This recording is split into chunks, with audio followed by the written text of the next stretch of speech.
What is going on, guys? Thank you so very much for joining us right here on your Wednesday nights. It is episode 68 of Tuesday Night Titans TNT for your October 9th, 2024. I am your host, JD from New York. As always, joined by the one and the only and the happiest Mets fan on the face of the planet as they are going to the NLCS.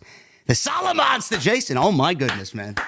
Can we just get one ninth inning where our fucking closer doesn't make me fucking shit my pants? What is going on here? Oh, man, you're talking to the team, the guy who's a fan of the team that had fucking years of terrible closers, man. John Rocker, Mark Wohlers, Craig Kimbrell.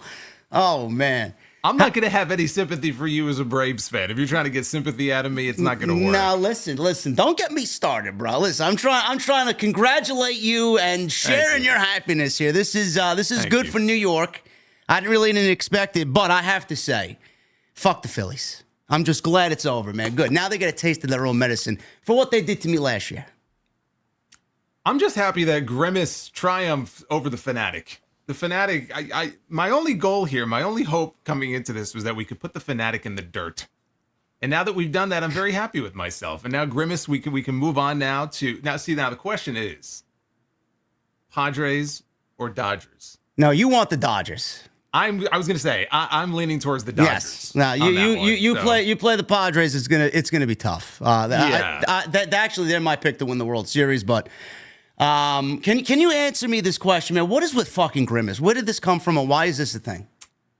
So what happened is I want to say it was back in June, and I think they had Grimace in to throw the first pitch, and I don't think he did a very good job. But like there was a win streak. I don't remember if they were in the middle of a win streak or it just coincided with him throwing out the first pitch that we got hot, and it just became a thing where okay, he's like our good luck charm.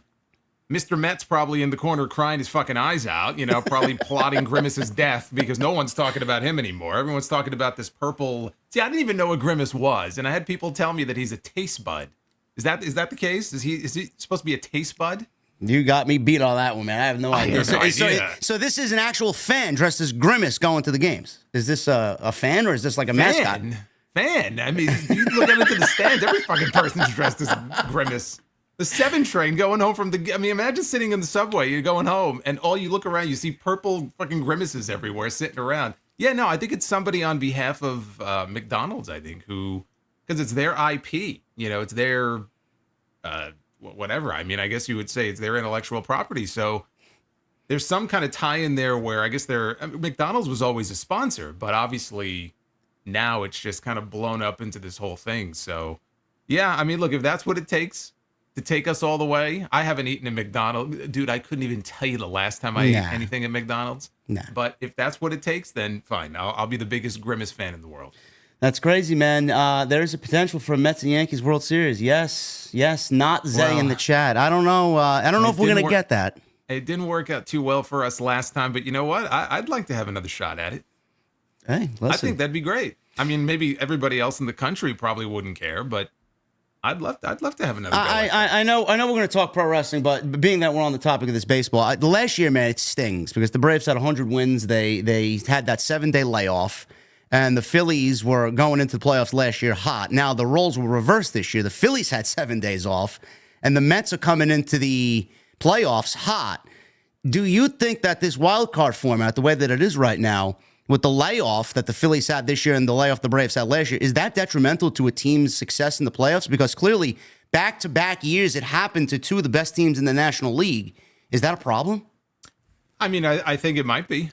Yeah. I mean, the proof is right there, so I can't sit here and tell you it's not. Look, you're talking about somebody here, as far as being a Mets fan, where it's just improbable, where we are right now. You have the ups and downs. Every team has ups and downs and injuries. I mean, I can go through a laundry list of injuries that this team has gone through over the years to the point of comedy. Like people would make fun of us. Yeah. Like it was just such a huge issue for so long. I didn't expect them to be in this spot. So, I mean, that's crazy enough as it is. But yeah, I think there might be something to that. It's crazy how it's worked out that way. Yankees now are tied 2-2 with the Royals. They were up 2-0. So we'll keep a close eye on that game. but the Padres are playing at 9 o'clock. So you guys got your baseball on check, you got your wrestling on check, and we're going to give it to you tonight on a very special TNT on Wednesday, preempted because of Title Tuesday, which I laugh at that because there was no fucking Title Tuesday. I like to think of NXT as the Mets and AEW as the Phillies. Yes. After tonight. That's exactly what it was last night. No Title Tuesday at all. I think Tony Khan had a fucking a brain bleed or something going into to Tuesday. But we'll talk about the Tuesday night wars that clearly was one-sided in NXT's favor.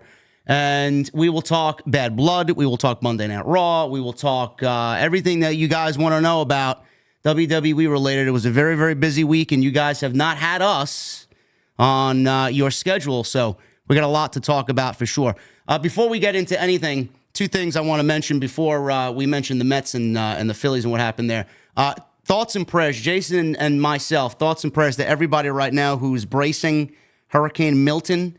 I know I have very good friends that live in the Tampa area and surrounding areas there. My thoughts and prayers, Jason's thoughts and prayers are with you guys. I'm reading about this for the last 3 days. Don't like what I'm seeing. Don't like what I'm hearing. So hopefully you guys are either evacuated or if you're bracing this head on, which I don't know why you would, I wish you nothing but the best, and thoughts and prayers out to you guys for sure, because that shit is very scary. And the funny thing, I mentioned this on Monday, a long time ago, I said, you know what, I'm going to retire in Florida. I don't think that's going to be the case anymore, man. Two hurricanes back to back. Yeah, I mean, why would anybody want to? I mean, I don't know. It's just going to get worse. I know. It's like, I just don't know why anybody would even buy property in some of these areas. It just seems insane to me. No, it's very bad down there, and hopefully you guys come out of it in one piece. So we'll keep an eye on that. And secondly, it was this guy's birthday on Sunday. So if you guys did not know that, let's get some belated birthdays in the chat for Mr. Solomonster. So any birthday cake emojis in the chat, please. Thank you. Man, I just got the best gift of all. So I'm in a pretty good mood right now. You got your Jack and Coke? You ready? I ran out of Jack. Oh, all right. You know what? Well, the House of Glory show's on the 18th. I'll bring you some for a belated birthday gift. Okay. Yeah. No, I realized the other day. I said, "Shit, I'm out." So, and I just didn't restock. This guy's out of Jack. Look at this Look at this. I know. This new I know. Of all the occasions too. It's crazy. The only thing I have that Stoli. Remember at the beginning? No. No Stoli. This is not a Stoli night. I know. Well, that's why I said I don't feel like I'm in a Stoli mood. That's all I had, though. So. Yeah. All right. We'll get you some Jack on the 18th when we get back to Queens for HOG. Dolph Ziggler, Nick Nemeth is going to be there.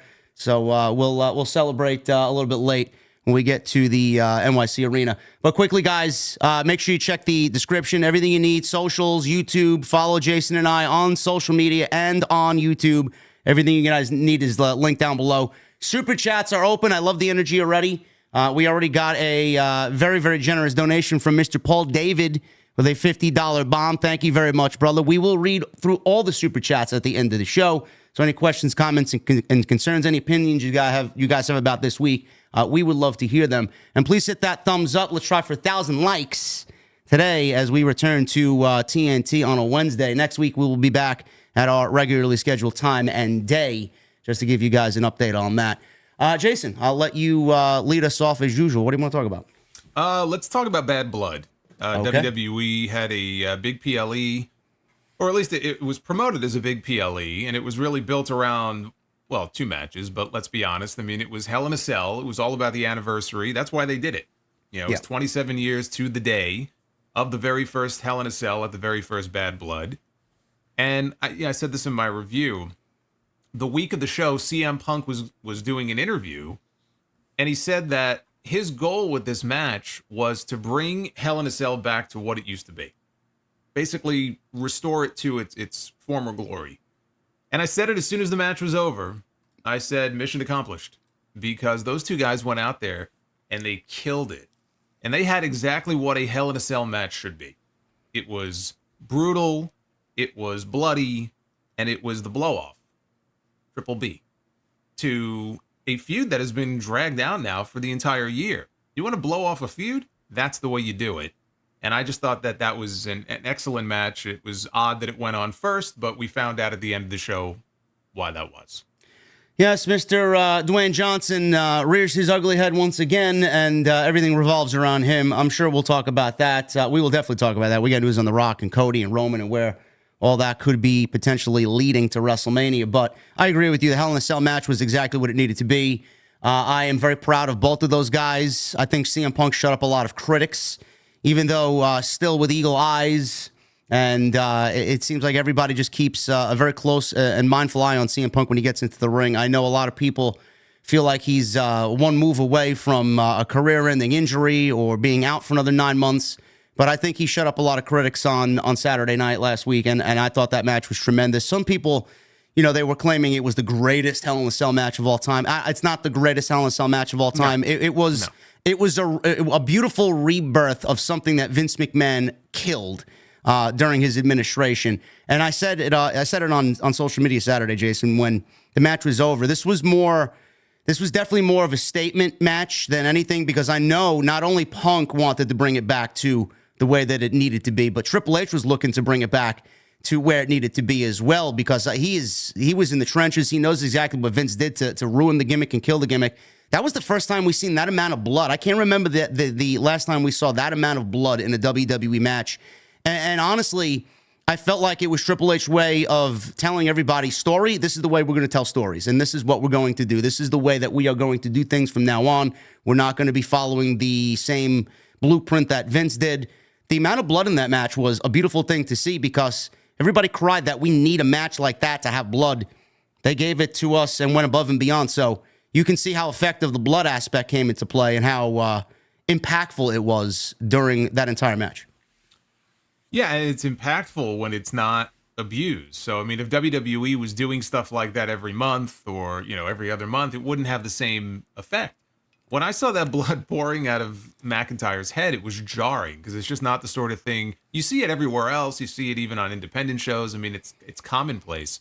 But in WWE, it just reminded you, when was the last time we had a match where both men bled? When we had like double juice in a match. I don't even remember.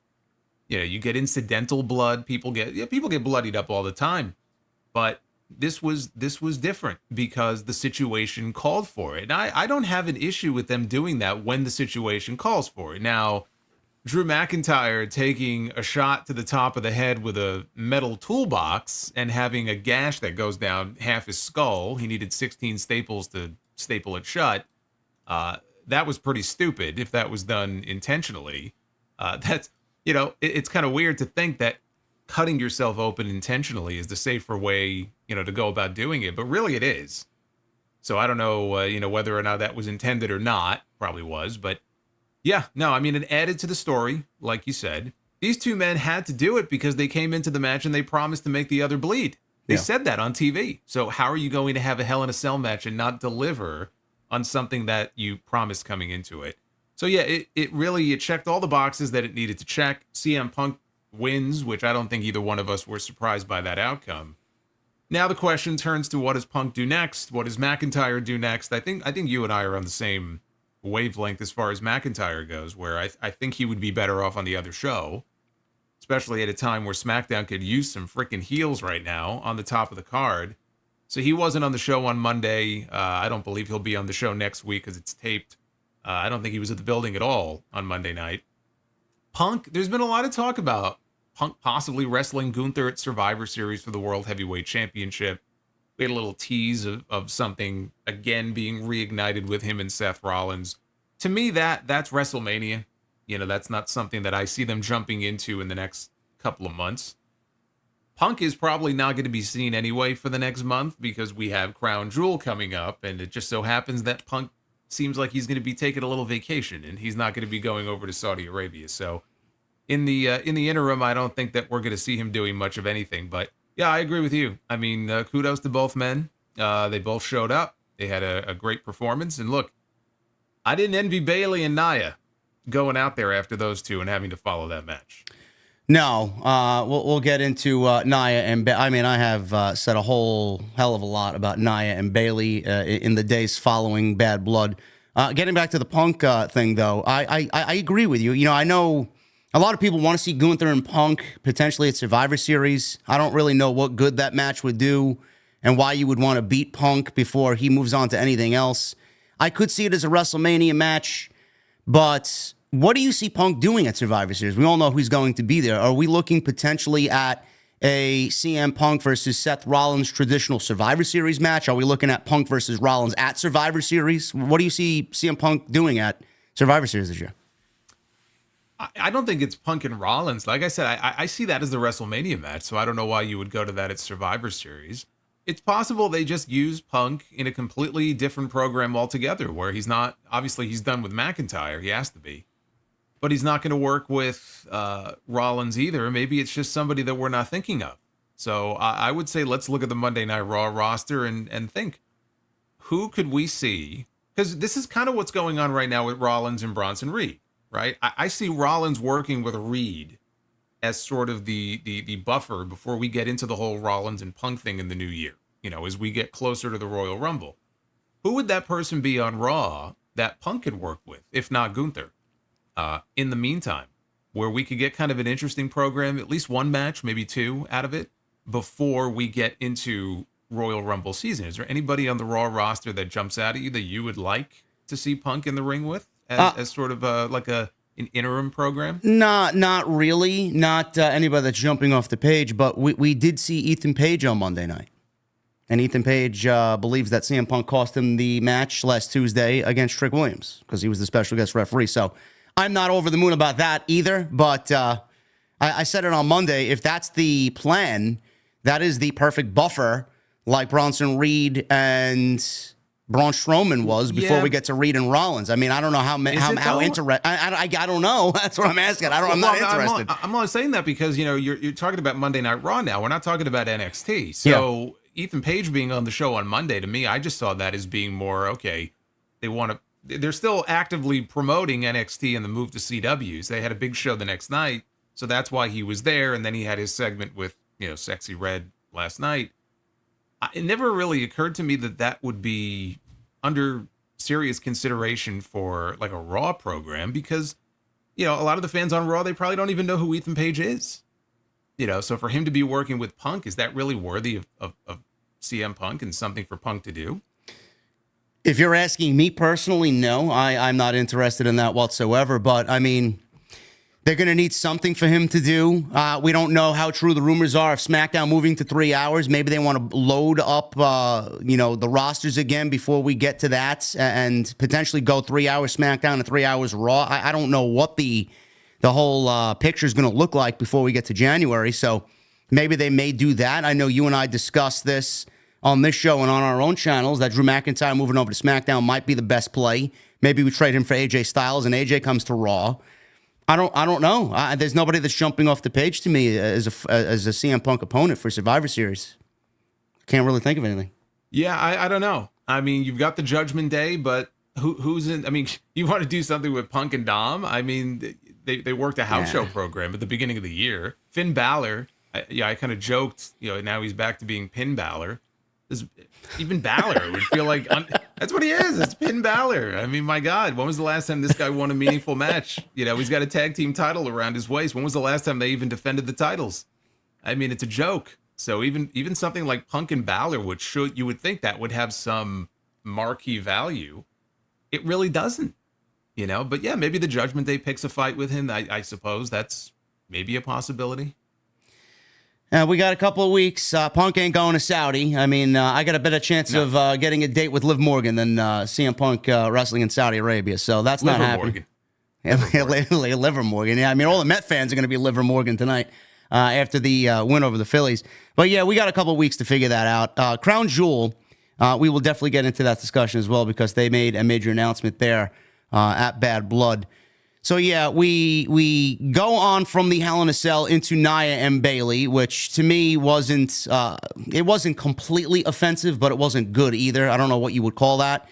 But my gripe with that is, Jason, going from that match, the Hell in a Cell match, into the Women's Championship match is, and I don't know if this is like just a me thing or if this is a hot take of sorts, but 5 matches, and I guess we should start the discussion about this because this was asked all week.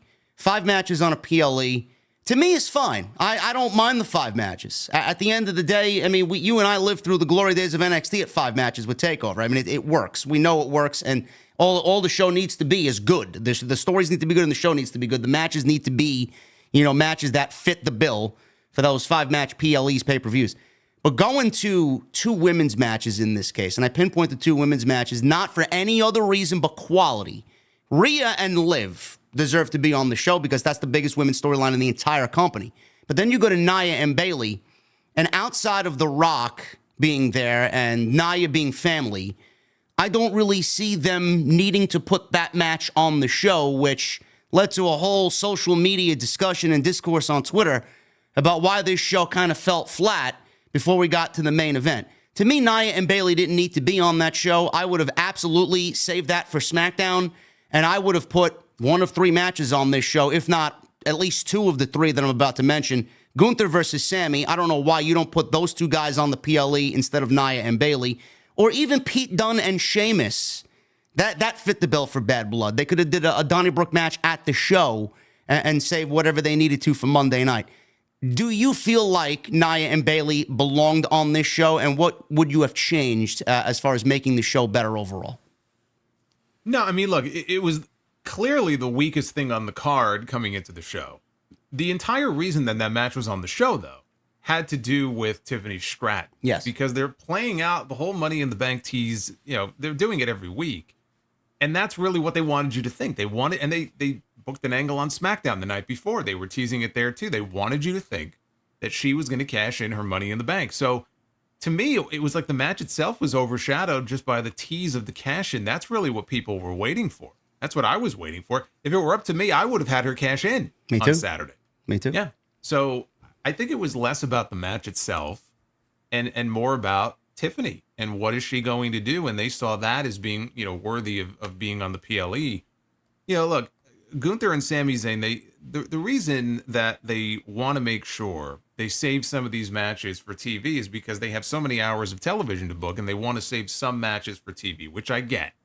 So Gunther and Sammy, of course, if Gunther is going to be defending the World Heavyweight title, more often than not, it should be on a PLE. When he was the Intercontinental Champion, pretty sure the majority of his title defenses took place on TV. He became a big attraction on Raw whenever he would defend the belt, whether it was against Chad Gable or Sheamus or whoever it was. So as long as they don't get into the habit of keeping him off of the big shows, which I would like to think they won't do that, just to have him defending it on Raw. Look, I get they want attractions for TV. Of course, though, that would have been worthy of being on the PLE. Where do you slot the match, though? That's another issue. So if you have a 5 or 6 match show, let's say they keep it to 5, you're going to put Gunther and Sammy on right before the tag team main event? Do you put it on second from the top after Hell in a Cell, which is a terrible spot, right? That's the spot Bayley and Nia got. What goes on in that spot? They don't want Rhea and Liv in that spot. They want to have a match or a segment that could sort of be the come down segment. I think that's part of the logic also. So, okay, we'll take that match and we'll put it there. The only thing that would have worked is more plunder. I would have done Pete Dunne and Sheamus, Donnybrook number 2. I would have done Liv and Rhea number 3. I would have done Sami Zayn, Gunther number 4. Yeah, but it's a mid-card. Sheamus and Pete Dunne, it's a mid-card feud on Raw. You're going to put them on the PLE over a championship match? Then you'll have people complaining, how are you going to have the championships left off the show? It's bad enough we don't have the tag team titles defended anymore on most PLEs. Well, Jey Uso would have been left off the show. I don't know what the discourse would have been. Well, yeah, he was left off the show anyway. It's all about story, though. I mean, the story. To me, story is king. Yeah, but what was it? Okay, so for Bad Blood though, like what would his story have been? He just won the title from Braun Breaker. No, I'm not even talking about Jey Uso. I mean, Sheamus and Pete Dunne fit the bill for Bad Blood more so than Nia and Bayley. That's my point. Yeah, I mean, it fits the name of the show, but the name of the show had nothing. It didn't matter. The name of the show was tied into Hell in a Cell. I mean, that really, it's not like Extreme Rules where you want to have a bunch of extreme type matches on the show. Bad Blood was all about one thing. The bad blood between Drew McIntyre and CM Punk and blowing off their feud inside Hell in a Cell. Nothing else mattered as far as, the Bad Blood name. They fulfilled that.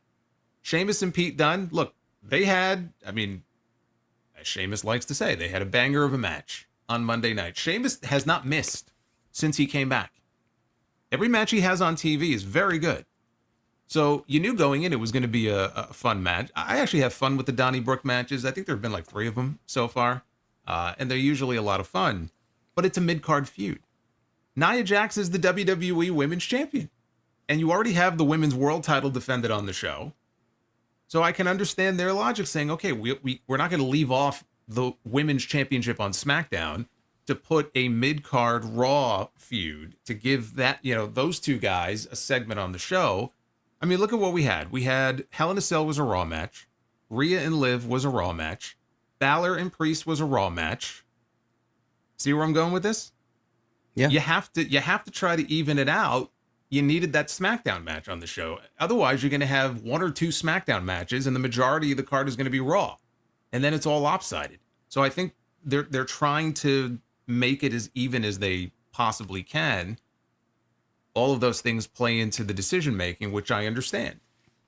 Was Sheamus and Pete done a better match? Absolutely. I'm not debating that, but that's their logic behind it. So do you think that Carmelo Hayes and Andrade deserve a pay-per-view match with what they've done over the last 6 matches in their best of 7 series? I do. Would that have been okay to slot on this pay-per-view instead of Nia and Bayley? Or do you still feel the same way about the championship needing to be there? No, I think in that case, because that has been playing out now for a couple months now. Yeah. And it was a SmackDown match, as Bayley and Nia was. So for me, I would have been okay with that. Again, some people would not have been, but for me, yes, I would have been fine with that. Yeah, to me, it's all about the quality of making it really a premium live event. I know the premium comes in the way of it being a subscription to Peacock and all that jazz, but I feel like these shows aren't really living up to being premium. If you got 1 or 2 big matches that are centered around the show, and then the rest of the card is just nothing but kind of fluff, and it's a big letdown. I just felt the middle of this show was a big letdown. We go from Nia and Bayley into Finn Balor and Damian Priest, and I felt the same way about the ladies match going into this match. It's like, this is a Raw match, just like that was a SmackDown match to me. I feel like with the big payoff that we got, there's no championship on the line. Sure, it deserved to be on the PLE after what Damian Priest went through at SummerSlam and Balor screwed him out of the title against Gunther. Sure, it deserves to be on Bad Blood. We all predicted it would be on Bad Blood. But I guess the way that it played out, it just made me sit there in the moment and say, I don't know why we're not doing Andrade or Carmelo Hayes, or we're not doing LA Knight in some way, shape, or form on this show. Or we're not doing Gunther and Sammy. It's like, what is this middle of the road stuff? I don't know what went wrong, but there was just no heat to any of these matches, even though the payoff in the story is there. It's just something went wrong, and I don't really know where it went wrong. Yeah, the Priest and Balor match felt like a TV match. Yeah. And it was not a bad match, but it was not like it didn't feel like a big PLE match. So I'm with you on that. But just to go back to the question you were asking, why would you not have Andrade and Carmelo Hayes? And why would you have this match on instead? The Judgment Day story, the Judgment Day faction has just dominated Raw for 2 years now. Everything has been about the Judgment. Just like the Bloodline on SmackDown, everything on Raw has been centered around the Judgment Day.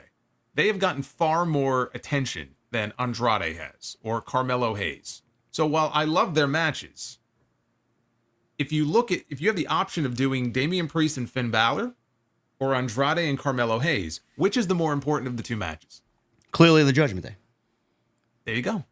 So I didn't ask you which you think is going to be the better match. I said which is going to be the more important of the 2 matches that belongs on the premium live event. That's the match that we got. It turned out to be underwhelming. But you can't say that, well, it doesn't make any sense. Why would they put that on there but not, these 2 guys? Because they deserve, of course they deserve it. It would be nice to see Andrade and Carmelo go out there without having 2 commercial breaks in the middle of their match. So I would love it at some point, maybe Crown Jewel. Maybe they'll have the chance one of these days on one of these shows to go out there uninterrupted and just kill it and finally blow this whole thing off. But you can't say, well, I don't understand why they would do this match and not that one. It's obvious. Of the 2 matches, you go with the Judgment Day because that is the bigger of the 2 stories. The way that it played out, it definitely felt like a Raw match. I don't know where we go from here because it looked like the Judgment Day had the numbers game in their corner, and they had the advantage over Priest, and Priest won the match and delivered the South of Heaven to Finn Balor. You called him Pin Balor.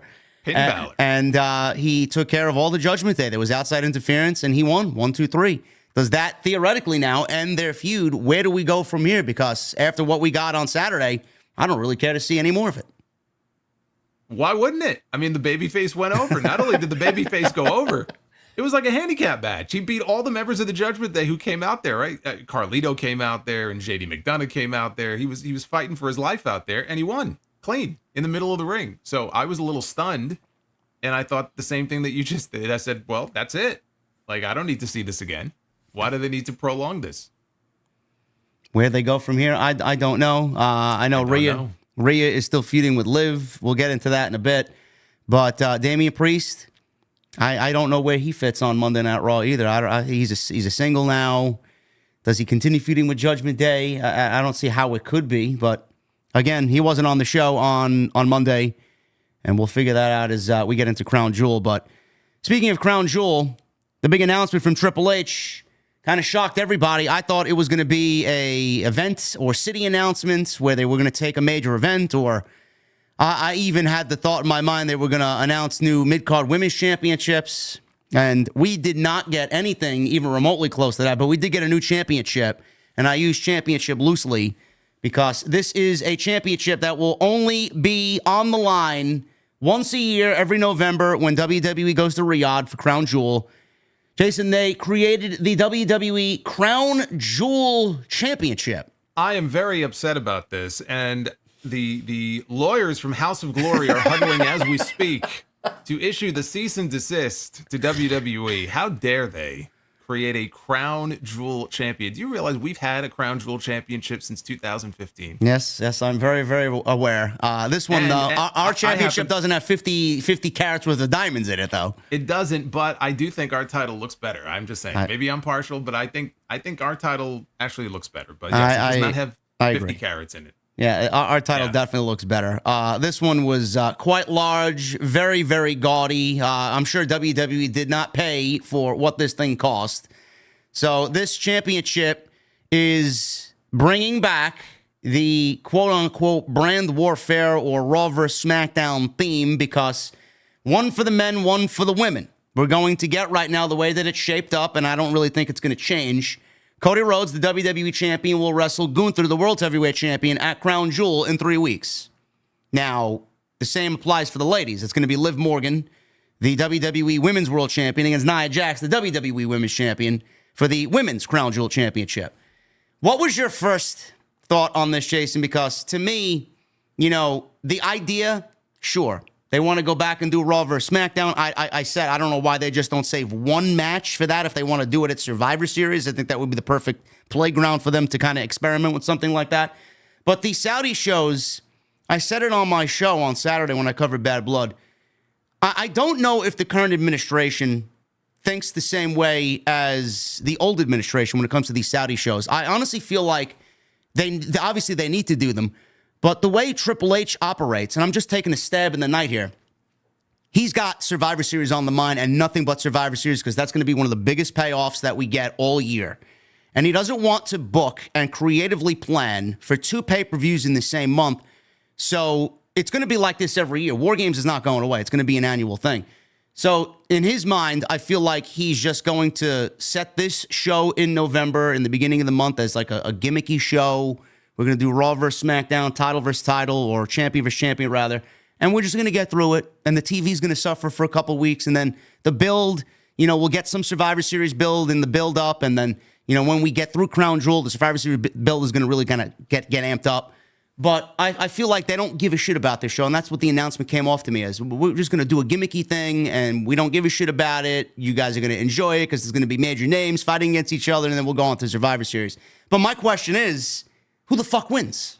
You got Cody Rhodes, who can't lose as the WWE champion. Gunther is certainly not losing and taking a pinfall as the World Heavyweight champion. Did they book themselves into a corner with some of these champion versus champion matches?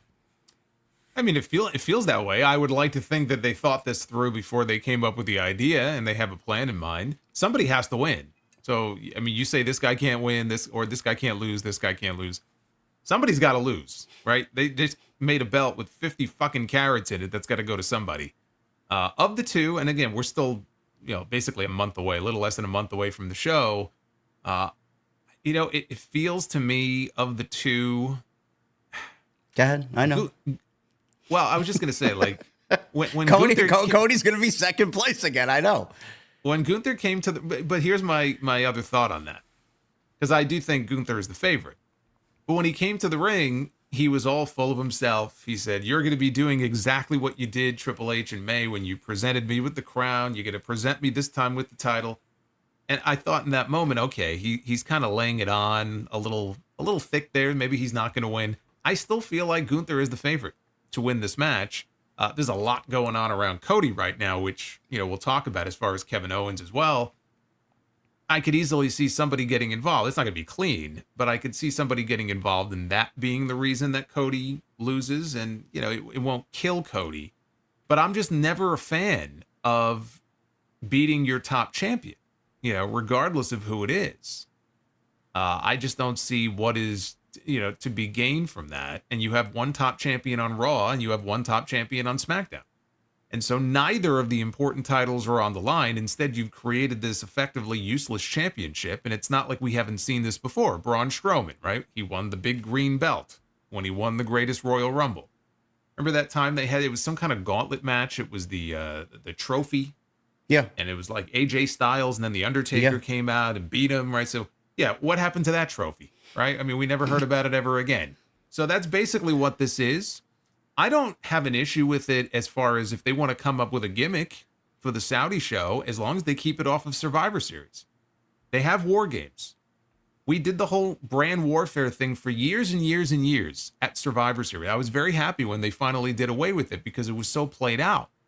And also the draft was still taking place in October. Yeah. And it was just goofy to me to see all these people claiming brand loyalty when, half of them were drafted to the fucking show 4 weeks ago. Oh, I bleed blue. So it was so stupid. And I was like, just get rid of it, put it on the back burner for a while. So if they want to dust it off, for Crown Jewel, whatever. I mean, to me, the thing is, I think they've done a better job in the last few years of making the Saudi shows more important. Yes. Definitely, there's been a definite improvement there. Just look at the show in May, when they brought back King of the Ring and Queen of the Ring, and look what happened. The winners went on to SummerSlam and they both became world champion. Yeah. I like that. So you want the shows to feel more important and you want them to feel like they tie into ongoing storylines. I'm a little worried this might get away from that. But yeah, I mean, look, I it's fine if they want to come up with a gimmick for the show.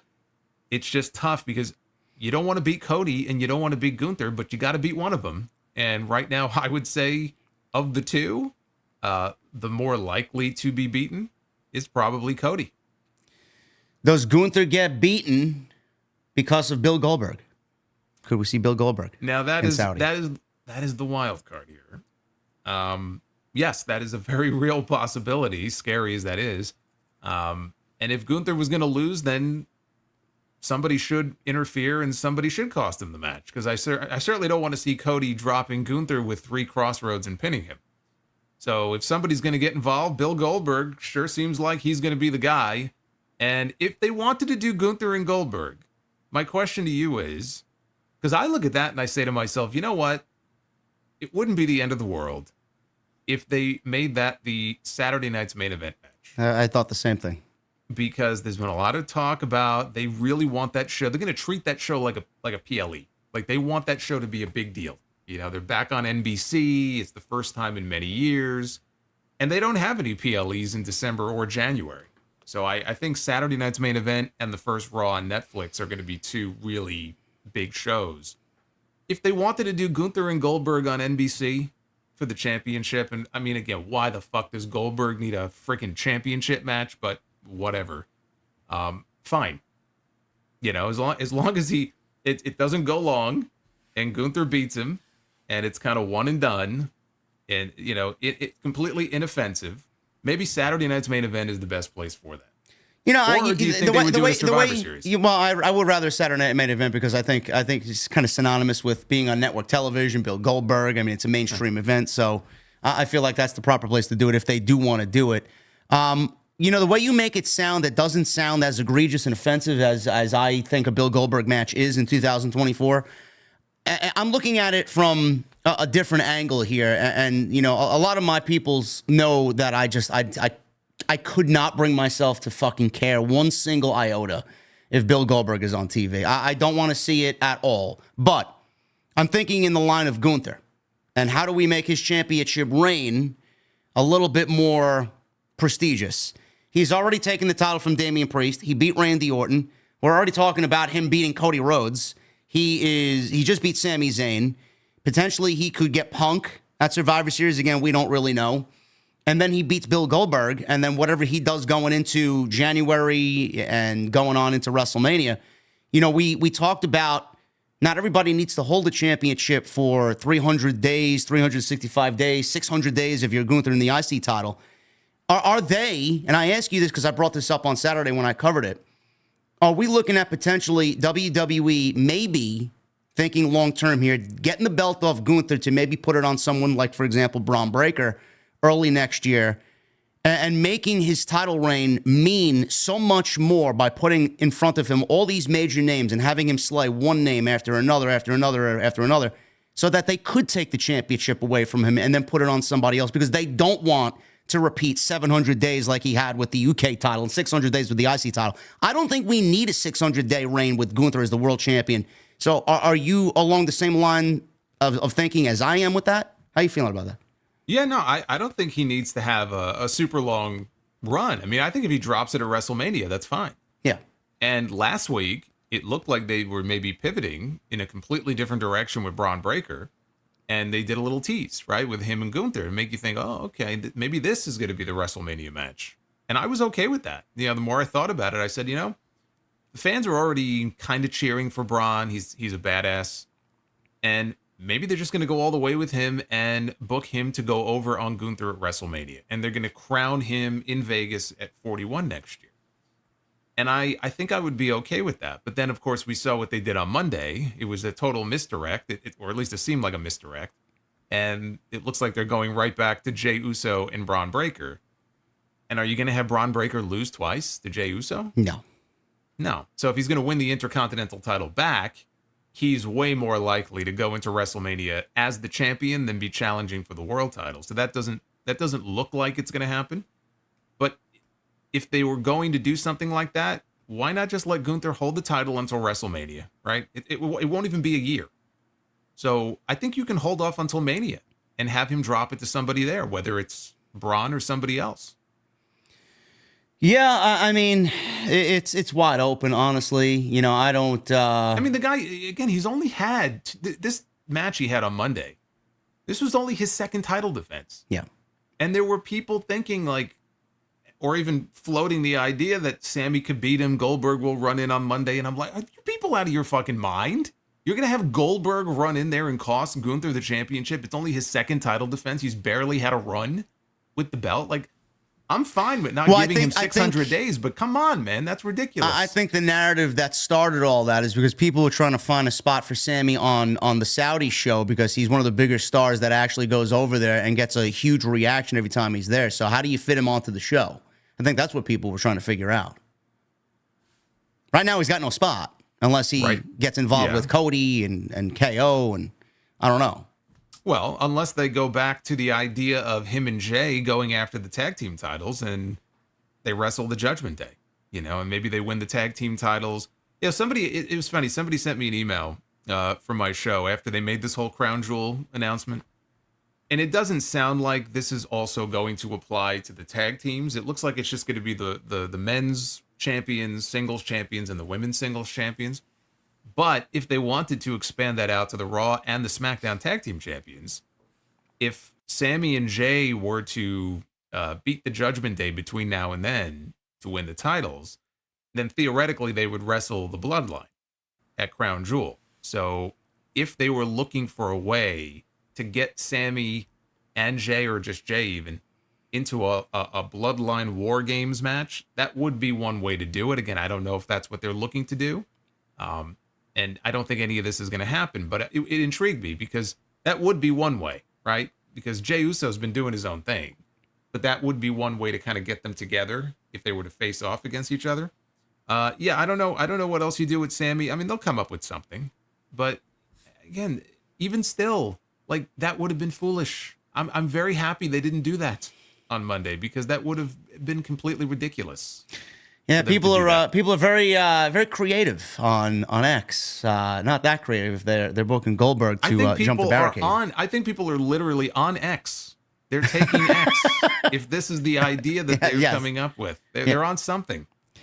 Yeah, so that's happening in just 3 weeks in Riyadh, Saudi Arabia. Crown Jewel Championship. It's more like a trophy. It's not really going to be defended on any aspect of WWE television. So Gunther versus Cody and Liv Morgan versus Nia Jax are the two planned Crown Jewel matches. Speaking of Liv Morgan, she wrestled Rhea Ripley in a match that I do not think was better than their SummerSlam match. That SummerSlam match was just riddled with story. And I think everybody kind of feeling Dominic was going to turn or potentially turn there, and that's exactly what he did. Going into this match on Saturday, Jason, it was a little bit more on Rhea Ripley getting the championship back, but you and I discussed that Liv Morgan losing the championship really wasn't in the cards because of one very, very important question, which I didn't really see a lot of other people raise as far as this match is concerned. If Rhea won the championship, what does she do and who does she defend it against? Because it would end the feud with Liv Morgan, and you don't want to do that. You would rather keep that going instead of just end it and then have Rhea Ripley stay stagnant with no real story and no real competitors. Yeah, just languish. Second? Well, I was going to say, she would just languish around until the beginning of the year. Yeah, absolutely. So I'm glad that they didn't do that. But we did on our prediction show, and I know we're not the only ones that came up with this because I actually heard it from my audience, and I was surprised that her name was even brought up because I wasn't even sure if she was ready to come back to television.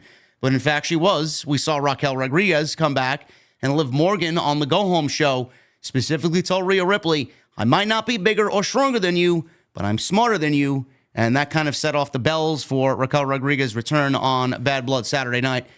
I know everybody is going to call attention to the botch and the referee calling for a disqualification. There was clearly a miscommunication error or a timing issue there from Raquel because she went ahead and ended the match the way that it was planned to, but the referee in this case saw everything.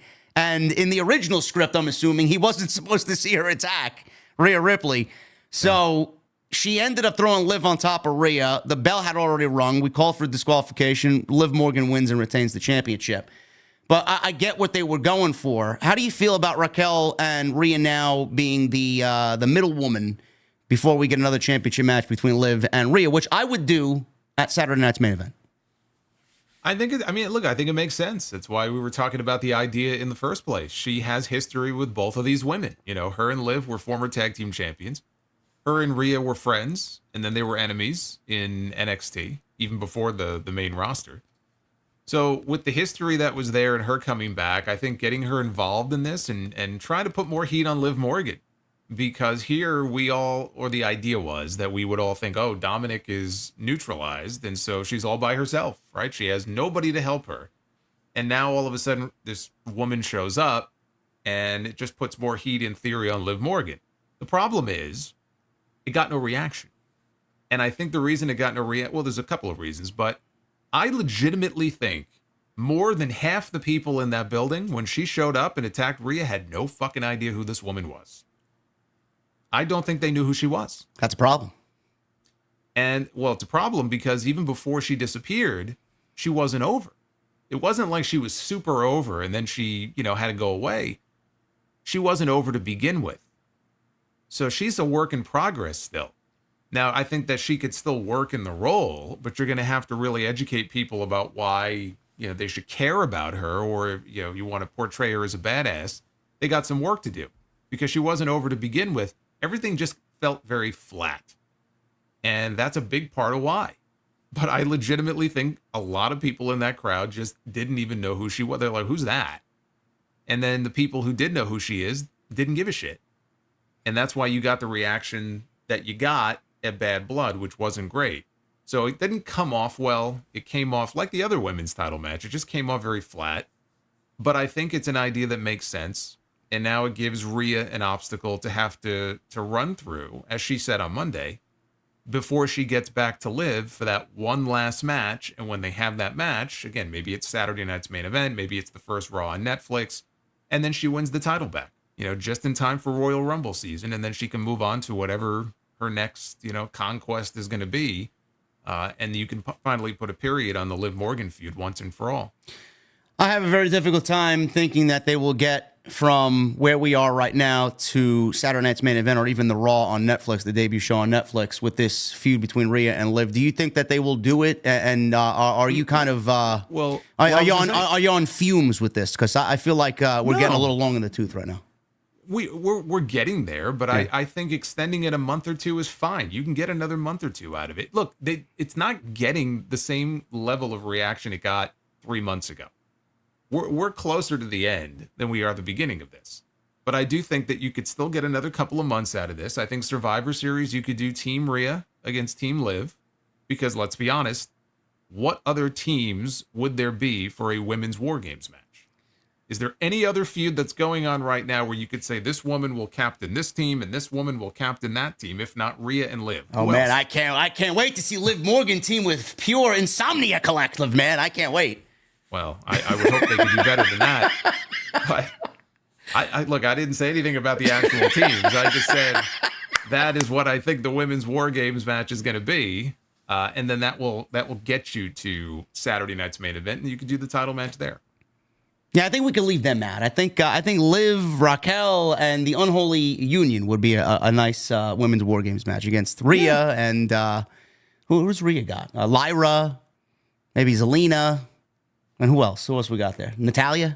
You got Natty. I feel like we're missing somebody. Oh, well, no, you got Casey and Katana and Caden. Yeah. I don't know if they would fit in there. But yeah, I mean, you could find enough women to make it work. Yeah, I think that's where they're going to. So we'll keep a close eye on that one. But again, didn't really live up to the expectations going in with that women's championship match. Hopefully it's a little bit better going into Survivor Series. And then the main event, we got Cody and Roman teaming for the first time ever against Jacob Fatu and Solo Sikoa. The match was fine. I found myself to be a little bored until we got Roman in the match because Cody was the heater and he took a lot of the offense before he got the hot tag to Roman. Obviously, we got the big intros to Roman and Cody's entrances. Cody had the big Atlanta, marching band playing him to the ring. And yeah. Well, I was going to say, that's the thing about these PLEs, just to go back to what you were saying before. Yeah. And the reason why it's only 5 matches, you can go like 20 minutes plus between matches on these shows because there's so much other shit that they throw in there, like video packages and promos and entrances. And you turn around and even with 5 matches, it's over 3 hours. Yeah. And, to them, these premium live events, it's not just the wrestling, to them, that's what it's about. It's about all of the pageantry and the fancy entrances and the pyro and the drone shots and everything. Like, that's part of the presentation, which is why they usually don't leave themselves enough room for another match or two. They don't care. I mean, it's not about the matches. The matches it's almost incidental, right? It's all the other stuff that they kind of shove in there. And that's why we end up with these 5-match cards. So yeah, I saw the marching band out there and it's funny too, because they played the beginning of Cody's music. And then I think someone fucked up or hit the button wrong or something, and they played it again. Yeah. And I'm like, okay, all right. And then, it did not sound good. No, but I said on Saturday I was laughing about it. I mean, it's not a big deal, but I just love picking up on the little things. Cody came out first and Roman came out second, and I joked, who do you think WWE thinks is their number one guy? Still Roman, even though Cody's the WWE champion. It's just thinks. Well, they know. Yeah. Yeah, let's make it very clear. They know who their top guy is. It's certainly not a 1A, 1B situation. It's number 1 and number 2. It's definitely the way that it came off on Saturday. But the match itself was fine. I enjoyed what all 4 guys did. And then obviously we got the ending that we got. And that's where the big story comes into play here. And we got a lot of news on The Rock's involvement here for the Bad Blood ending that we saw going on into Survivor Series. And then we even got something that I thought I was being trolled with, because I don't know if you got it on your end in your chat. Everybody, I had to legitimately close my chat down on Saturday. Everybody was spamming, JD, Kevin Owens attacked Cody in the parking lot. I'm like, no, we didn't. The fuck are you talking about? How do I know I'm live? I don't know what's going on. So they spammed it, and then I physically had to go to Twitter and see it. I'm like, oh, it really did happen. You guys weren't bullshitting me. I'm just before I was going live, I was like, let me see what this is about, because I saw some messages, and I saw the video like literally as I was going live. Because if that was me and I saw people, saying that, I would have thought the same thing. Like, get the fuck out of here. Like, what do you shoot that angle off camera at the show? Like, Kevin Owens isn't even there. And then I saw the video. I'm like, oh, okay, that's different. Yeah, we'll get to that. I actually quite like what they did there, but the ending saw The Rock show up. He didn't say anything. He didn't get on the microphone. He didn't even get in the ring. He just had his People's Championship draped over his shoulder, and he came out with his Armani vest, or what is it? Versace? What is it? One of the other. Versace vest. Very expensive. And he showed up there. He didn't do anything. He looked with his sunglasses on. And he had his belt. Yeah. He did he had the belt that he says, Muhammad Ali's wife gave him. I always laugh at that because technically, yes. I mean, she presented it to him, but it's not like she had it commissioned for him or she made it with her bare hands. I mean, they brought her in and said, look, we made this belt and we want you to present it to him. And she said, okay. And so now he gets to walk around with this belt that was, gifted to him by Muhammad Ali's way. I feel like he just takes it everywhere with him, right? The last time we saw him, he had it, and now he's back, and it was still over his shoulder. And I mean, it's a good-looking belt. It looks better than most of the modern belts.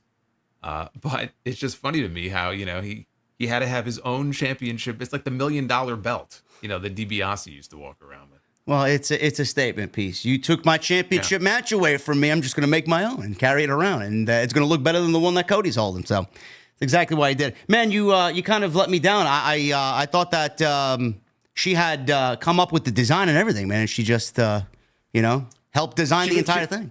Maybe she was like a blacksmith, and she's like hammering the fucking thing, like doing it all by herself, man. She does it all. Whatever gets him over. But he came out, he didn't say anything, and he's got his championship, and he holds his hand up in the air, and he says 1, 2, 3, and then he gives the throat slash, and he walks away. Everybody was like, what does that mean? What does the throat slash mean? What does this cryptic message mean? When will we hear from him? We don't even know if he's going to be on the show Friday or if he will be in Saudi or at Survivor Series. We have nothing to go on. Everybody's talking about what the 1, 2, 3 is. Now, the first thing that I thought about when it came to the 1, 2, 3 was 3 times that Cody broke his heart. 1, 2, 3. I think the first time was he took the main event away from him from WrestleMania.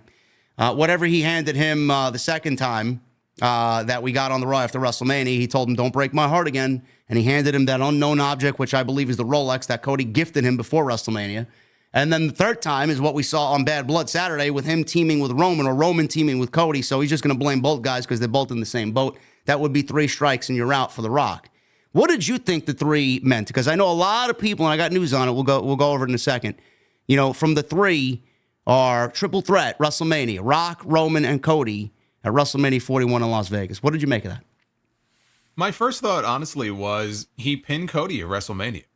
Yeah. And then he told him on Raw, he made it very clear, like, our story is just beginning. So basically he was coming after the title. So now this was his big return, and he's putting Cody on notice, 1, 2, 3. Just like he beat him at WrestleMania, he's going to beat him now and take his title. So that was my first thought. And I still think that, it could mean that. But as you said, there's a lot of discussion about a potential big match that's being rumored, and that's all it is for WrestleMania next year, if you want to mention what that is. Yeah, Cody, before I get into that news, which was reported by, I believe it was WrestleVotes today, Cody Rhodes says it feels like the road to WrestleMania started early this year, which I wasn't really surprised to hear that from him either, because Triple H, it was in the WrestleMania documentary, which was more like a fucking Dwayne documentary. Let's make Dwayne look good after all the negative press he got going into WrestleMania. So The Rock came up with this. That meme will live forever. Yes. Okay? That meme will live forever. Yeah, Triple H even said in that documentary that they had WrestleMania 80% done, and then all bullshit went down, and they had to just completely reroute everything. But Cody says WrestleMania started early this year, and he stated with the Manchester Evening News. Overall, I did feel very happy about my match at Bad Blood. I was happy for the city of Atlanta, that being the city that raised me. Everything happened and appeared. And I was happy for Atlanta and the WWE because it feels like the road to WrestleMania started early this year. Obviously, when you get Dwayne at a show like Bad Blood, it definitely feels like that. That's why he said that. And then the news came out today that Roman, Rock, and Cody is on the table for WrestleMania 41. Now, obviously, with what Jason and I just talked about in the lead up here, Rock came out, counted 1, 2, 3, and left. After the show on Instagram Live, Rock cut a promo on Rhodes and said that a lot of BS has been going on that he don't like. WWE's confirmed Reigns will appear on Friday's episode of SmackDown to address everything that happened at Bad Blood. Coming out of WrestleMania 40, it was originally believed next year's event would feature Rock versus Rhodes, which I do believe is the best way to go. Something heavily teased, and Reigns versus Solo Sikoa, which I don't think is going to happen at WrestleMania. That doesn't feel like a WrestleMania match. However, things may have changed, and the rumor is now Cody, Rock, and Roman on the table for WrestleMania 41. What do you think about when you hear that, Jason? Because I feel like when you start doing something like that, it really just kind of plays into Dwayne wants it, Dwayne wants his main event, and Dwayne's going to get what he wants. But WrestleVote said, my thought is it signifies where we're going for WrestleMania. 1, 2, 3 is in triple threat match with The Rock doing the 1, 2, 3 gesture at Bad Blood. Yeah, I can tell you that's on the table. I don't know for sure it's been finalized anyway. It's October 8th. I doubt it's been finalized, but the idea has been floated around, and I think it makes the most sense for the company to get those 3 guys in the ring. I don't know why anybody would be looking at this as a good idea right now because I feel like if you get Rock and Roman in the ring together and they're not in the ring one-on-one, it is certainly going to take away from them being in the ring when it should really matter most. And that's the one big hang-up if you're really asking my personal opinion on it. I don't want to see them in the ring before they meet one-on-one in the finale, which would be Tribal Chief versus High Chief or Final Boss at WrestleMania 42. Yeah, it almost makes me wonder if is Rock not confident in his ability to have singles matches because, he was in a tag team match this year and he looked fine. He did well, but it was a tag team match, so it wasn't just one-on-one. And the belief was, the direction seemed to be Rock and Cody, and maybe it still will be. But now there's this talk about a triple threat. So in a triple threat match, you could easily have Rock, take Rock out of the match for minutes at a time, and he doesn't have to shoulder the burden all on his own. So I don't know if maybe there's some of that going on here. Just one more thought, though, on the throat slash. My other thought when I saw him go like that, I wondered if that was directed to Roman. Because Roman, effectively, it's almost like Roman betrayed him by being tag team partners with Cody. Yeah. Right? And even after the match, he and Jimmy ran back to the ring to save Cody again. So was the throat slash directed as much to Roman as it was to Cody for that reason? That's something else to consider. And maybe we'll hear Roman talk about that on Friday since he's going to be on the show. Well, did you see the clip of Solo in the crowd? I think it was a fan shot footage where he said, you could physically hear, the crowd was super loud, but you heard Solo Sikoa say it's all part of the plan. Is that something that you think as well is going to happen? Is Rock aligned with this Renegade bloodline? I thought that was a possibility from the moment this Temu bloodline formed in the first place. I thought that was a possibility. I thought maybe he was the puppeteer pulling the strings. We would find out later on. I don't know if that's the direction it's going to go, and it could have just been a comment that Solo made. But I think that's definitely a possibility where Roman, he'll kind of have his own group with Jimmy, and then we'll see if Jay eventually migrates back to it against Rock's faction. It'll be a little lopsided, though, unless some people get moved around, which plays into another point that I want to make. But just to go back to the whole triple threat idea, I do think it would take us a little something away from doing an eventual Rock and Roman match. I think that is, even though a lot of us didn't want to see it this year, because I think we both felt that the story was Cody. The story was not right for Rock and Roman. And so they made the change, and it was the right change to make. But that doesn't mean that Rock and Roman is not a huge money match. To put them in a match together with somebody else, right? They're gonna wrestle each other. It's gonna take a little something away, right? Because you're not gonna have that first. You only have one chance to have that first match, and so now you're gonna have the first match with somebody else involved. So yes, it does take something away. Do I think that Rock and Roman then for 42 is not going to be box office? Of course it's going to be box office. So even if they do the triple threat match, it's still going to be big. It'll lose a little something if they do that. So I kind of hope they don't. Does this sting Cody though? I mean, he's going to be standing next to Roman and The Rock in a WrestleMania main event, and I think it helps Cody. I think it makes Cody I mean, you look could look great. at it both ways, but I look at it as, all right, he's already considered number 2 in the company, and then he's going to be number 3 at the biggest show of the year, standing next to these two guys. It's like, all right, well, let me put it to you this way then. So would you rather they just do Rock and Roman and have Cody play number 3 in the middle of the card? no, I'd rather the original idea, yeah. Because this is going to happen no matter what. You know, Rock is not going anywhere, and Roman is in the position that Roman is in. They're not going to magically go away. So Cody's still in a great spot, but it is what it is. And if I'm Cody, I would much rather share the ring with these two guys than give them the ring, and then I'm 1 or 2 matches below them on the card. So if you're Cody, I just feel like, yeah, you want to be in the ring with Rock and Roman as opposed to not being in the ring with Rock and Roman. But I said I wanted to make a point about Solo. At what point does Solo face consequences of his own?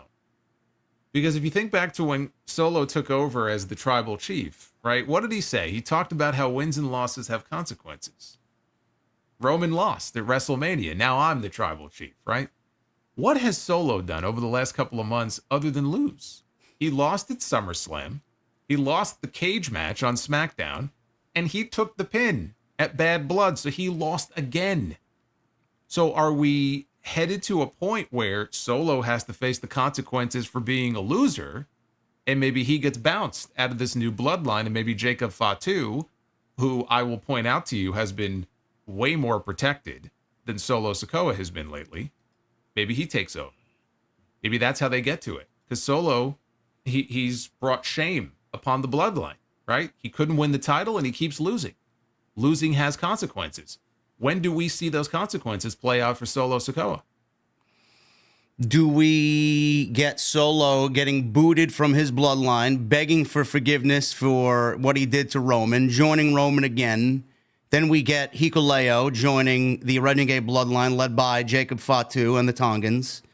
Then we get War Games. I don't know who fits on Roman's team. I really don't. I don't know how it's gonna go at all. I mean, we talked about the OG bloodline. We talked about KO and Randy and Cody. I genuinely don't know where they're going to go after this KO ordeal at Bad Blood. So it's nice that it's got a sense of unpredictability. Do we get Solo versus Jacob Fatu at WrestleMania while this triple threat match is being rumored? I mean, how do you go about that? And my other question is, who the fuck wins this match? Like, Rock ain't taking a pin, is he? Roman's not taking another pin at WrestleMania. Does Cody lose? Do we get the championship of Cody to put it on Rock and Roman and have that be the next year's big title match? Well, why do you say Rock doesn't take the pin? Rock pinned Cody. Why would Cody not get his win back over Rock? I mean, look, if man, Rock you're making too much sense, man. We're talking about Dwayne here, okay? Well, that's kind of my thing. I mean, I try to make sense. This is Dwayne Johnson, man. That's really why you have me here. You have me here to make sense. I know, but we're talking about The Rock. Do you physically say... think The Rock is going to say, you know what, Cody, I'll lay down for you, man, at WrestleMania. Yeah, let's go. No. But Roman, if this is a triple threat match and Roman is in the match, dude, like you could have Roman take out Rock and then Cody ends up, getting the pin, or Roman softens him up and then Cody hits a crossroads and pin. So yeah, and so they're coming out of that, Rock can hold Roman responsible, and if they really are going to wait another year. Right, that could be the catalyst to get to Rock and Roman one-on-one eventually. Whenever they do that match, I guess that lessens the blow. Rock will take Roman's finish, but not Cody's, but lose that way. I didn't say he would. No. I didn't say he wouldn't take Cody's. He could take Roman's and then take Cody's. He could take them both because he's the Rock. Right? Listen, you're asking for way too much now, man. It takes both to put the Rock down. Only the Rock. The Rock has to take 2 finishers to be put down. Also, Rock is on the board of TKO, right? So it's not at some point. You have to look at it and go, okay, it can't just be about The Rock. The Rock has to be able to look at it and go, what is best for the story, but what is best for the talent? If Cody is our guy, right? If Cody is positioned as the champion and the face of the brand, and he's on the board for the brand, basically, he's got to look out for more than just himself. And I don't see any negative or drawback to making Cody come out of things looking as strong as possible. But there's a way to do it where The Rock won't look weak. And I'm sure he knows that. And so, no, I mean, if you put me on the spot and ask me right now, if it's a triple threat match at WrestleMania in Las Vegas, who goes over? I think Cody goes over, and he goes over on The Rock. Listen, I like it. I would that would be the first idea that I go for as well. But I mean, you're gonna have a very difficult time having The Rock sit down and convincing him of anything involving him being pinned. I don't know. Well, I don't trust him. So. I don't trust him. But again, this is coming from WrestleVotes, so we don't even know if it's going to happen. But WrestleVotes has a great track record. The team over there is very good at what they do, and that's coming from their Patreon. I urge you guys to go and check them out on Patreon if you guys want some really, really good exclusives. And obviously it's on Patreon behind the paywall. Their show is great, so I support them. They are more right than they are wrong. So again, unconfirmed. So we will see, but that is the rumor right now for a triple threat match, and it goes in line with what they want to do. You know, WWE has this thing, biggest WrestleMania ever. I mean, they chimed in about WrestleMania 40 breaking every fucking record in the book. They want this WrestleMania in Vegas to be even bigger than WrestleMania 40 in Philadelphia. So how do you do that?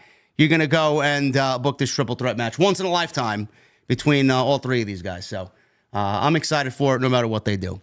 Once in a lifetime, like Rock and Cena was once in a lifetime? Yeah.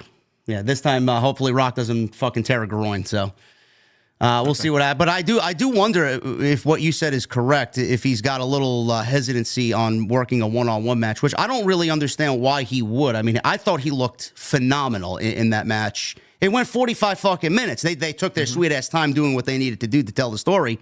But if they wanted to do something like that similar with a one-on-one situation with Cody, I think they could very well pull it off. I don't know why he wouldn't want that to be the number one thing. That's the way I would go. That makes the most sense to me. Yeah, I mean, based on his performance this year, I think he could pull it off too. Again, I just threw that out there as a possibility because the match he ended up doing was a tag match, and now there's talk of a triple threat match. But again, had plans not changed, the original idea was for him to have a singles match this year. So I'm not saying that he's afraid, to have a singles match, but who knows? Who knows if that may play into, any of the decision making? We don't know. And again, every year that goes by, he's 1 year older. Yep. And you do have to worry about that. I mean, he made it out of the match fine this year, thankfully. Funny enough, he did end up getting hurt, but that was on the set of his movie that he filmed right after. Yeah. And so now he's all healed up and he's okay. But that's always going to be a concern because he's not wrestling full time. He's in his 50s now. And like you said, I mean, the last time he had a proper full singles match, again, he tore like half the muscles in his body. So you hope that his body will hold up. Did you see any of the footage before WrestleMania of his training camp? Any of the vlogs with him from his training camp? Not that I am aware of. No, I mean, I seen things, the videos that he made. He was coming out of the gym, cutting promos on Cody, but I didn't really physically see him working out, no. Yeah, because they had like a series of videos they shot. Because he really did. He had like a fighter would. He had like an 11-week training camp just to get his body to where it needed to be for the match. So if that's what it takes, to get him in the shape he needs to be in, then so be it. But that's why I laughed at people who were asking me, like, do you think Rock will be back to be in a War Games match at Survivor Series? And so we saw him over the weekend. I don't know that means we're going to see him again. Look, I wonder if we're going to see him again at all until, maybe the first Raw on Netflix. Just because we saw him last weekend does not mean that he's going to be back on a regular basis. So I do wonder when we will see him again. But the idea of him just showing up and being in a War Games match or doing a random match, on like a B show, that's not going to happen. No. He needs time to prepare, and for him, his focus is WrestleMania season. That's the money match. That's the big deal. I don't know. I just don't see him being a part of anything else unless you think he'd be in the Royal Rumble match, maybe? Possibly. Yeah, possible. I mean, but look, if they're going to do a triple threat, Rock or Roman would have to go over in the Rumble. Probably Roman. more than Rock. Rock can just put himself in the match. Another year where everybody's speculating they're going to do 1994 Luger Brett in the Royal Rumble. Oh, great! No. Look, you could have Rock as a surprise entrant win the Rumble, and then have Roman win the Chamber. I'm sure that would make everybody happy. Just have the Bloodline win everything. You know, they can win every big match. Jesus Christ, you really bad juju out in the fucking universe, man. Nobody wants to see that. They could win King of the Ring next year. They could win the Crown Jewel title. They could just win everything. Rock's got a natural thing about him where he just loves to leave these long-winded breadcrumbs. It's the watch on the Raw after Mania. We haven't seen him since then. And now he's got the throat slash and then 1, 2, 3 at the end of Bad Blood. I mean, we got some questions. We got questions from April that we need answering. And he's just adding more questions on top of questions. So hopefully, when he does come back, we get a full-fledged explanation, whether it's on Raw, Netflix, or another 20-minute promo that's filmed by Brian Gewirtz. I don't know. So I'm excited for what is happening with him. When he's back on television, you can just feel everything. As a content creator, we want The Rock back because numbers are 10 times more than what they usually are. So I'm looking forward to it. Jason's looking forward to it. It should be fun. Yeah, shout out to Captain Solo, by the way, who dropped a 50 bomb. Absolutely. Let me look at the chat. You guys are kicking ass with the super chats. Keep that energy going. We got 2,400 in here right now, but the likes, man, are a little low for 2,400 in the live stream chat. Let's try and get where we are right now, 630. Let's try and get to 1,000. We could definitely get to 1,000 tonight on episode number 68 of TNT. As we keep the discussion rolling on into Monday Night Raw, which created its own discourse. Actually, you know what? Before we get to that, let's talk about Kevin Owens. How am I forgetting about Kevin Owens? Kevin Owens attacked Cody in the parking lot after Bad Blood. Everybody was over the moon about this. And there were a nice vocal minority who did not like this because they asked one very, very good question. Well, why didn't they do this on Friday Night SmackDown in front of an actual paying audience where it would have been a little bit more impactful? I don't really mind them doing what they did. Clearly, it was all set up for it to happen anyway. It wasn't like it just happened randomly and some fucking geek was just filming out of the blue. It was all planned. But I like, Jason, that they actually went and did something a little different. Triple H always, this is what he's very good at. It's always a nice dash of unpredictability. You don't know what is going to happen at the end of these shows. He's the trademark king. Remember when takeovers happened, the trademark logo hit, you would think the show's going off the air. And then before you know it, we see Tommaso Ciampa blasting Johnny Gargano with a fucking steel chair or a crutch or whatever the case may be, and the show rolls out. When Punk came back as Survivor Series. Yeah, that's a great example, too. The fucking trademark logo came up, and CM Punk and Cult of Personality hit. He's great at that. And it's not in the same vein as that, but this happened after Bad Blood. You didn't expect it to happen. It was there. I like that they took a different road to get the heel turn for KO because now it just raises more questions about Friday. Roman's going to be there. I'm sure KO's going to be there. I'm sure Randy's going to be there. So there's so many more questions coming out of this one little clip that they posted after Bad Blood. Why did KO do what he did? What was the reason? Because at the end of SmackDown, the last time we saw them in the ring together, everything looked fine. Randy said, "Don't worry, Cody. I'm going to go talk to KO, and I want you out there, and I'm going to make sure that he's okay with it because I want it." So what does Randy have to say? Why did KO do what he did? And there's just so many more questions coming out of this, man. What did you think about this? I actually quite liked it. You know, it really blew me away. I mean, you talk about your nice dark horse over there. Did you see the car that Kevin Owens pulled up in for this angle? He took off. I did not. What was it? It was a $200,000 Lamborghini, which doesn't seem like the kind of car Kevin Owens would be driving around. You know, he wrestles in basketball shorts. Man, if you wanted to go beat up the WWE champion and have it be low key, man, I don't think that's the proper car you're gonna do business in, man. I'm just saying, like he wrestles in basketball shorts and a t-shirt, and there he is, like the door is like lifting up like a DeLorean, and he's getting in the car, he's speeding off. I'm like, hey, good for him. Where was he coming from? Where was he coming from in that car? Did he go out to a nice 5-star restaurant with his wife? I was gonna say apparently the club, I guess. I don't know. I mean, but he took off like a bat out of hell. But yeah, see, my thought is this: it was a different way to go about doing things. The story has been playing out on TV. It's not like it just came out of nowhere. The timing of it came out of nowhere, and it leaves you with questions like, why did it have to be tonight? He was so angry. Did Cody do something that we're not aware of or say something that really irritated him that he couldn't wait for SmackDown? He had to go. He wasn't even on the card. he had to go chase him down outside of his bus and just kick the shit out of him. So now you're going to want to tune in on Friday night to find out what's going on. And the way they're handling the angle is kind of interesting because Triple H posted that tweet and he said, okay, we're handling this internally. And then on Raw, they had some of the wrestlers acting like, like Seth Rollins, like, that thing that happened that I'm not supposed to talk about it, so we'll move on. And it's almost like they want you to think it's real. Nobody's allowed to talk about it. Like there's an NDA that was signed. It's like fucking Brawl out here. Nobody can talk about it.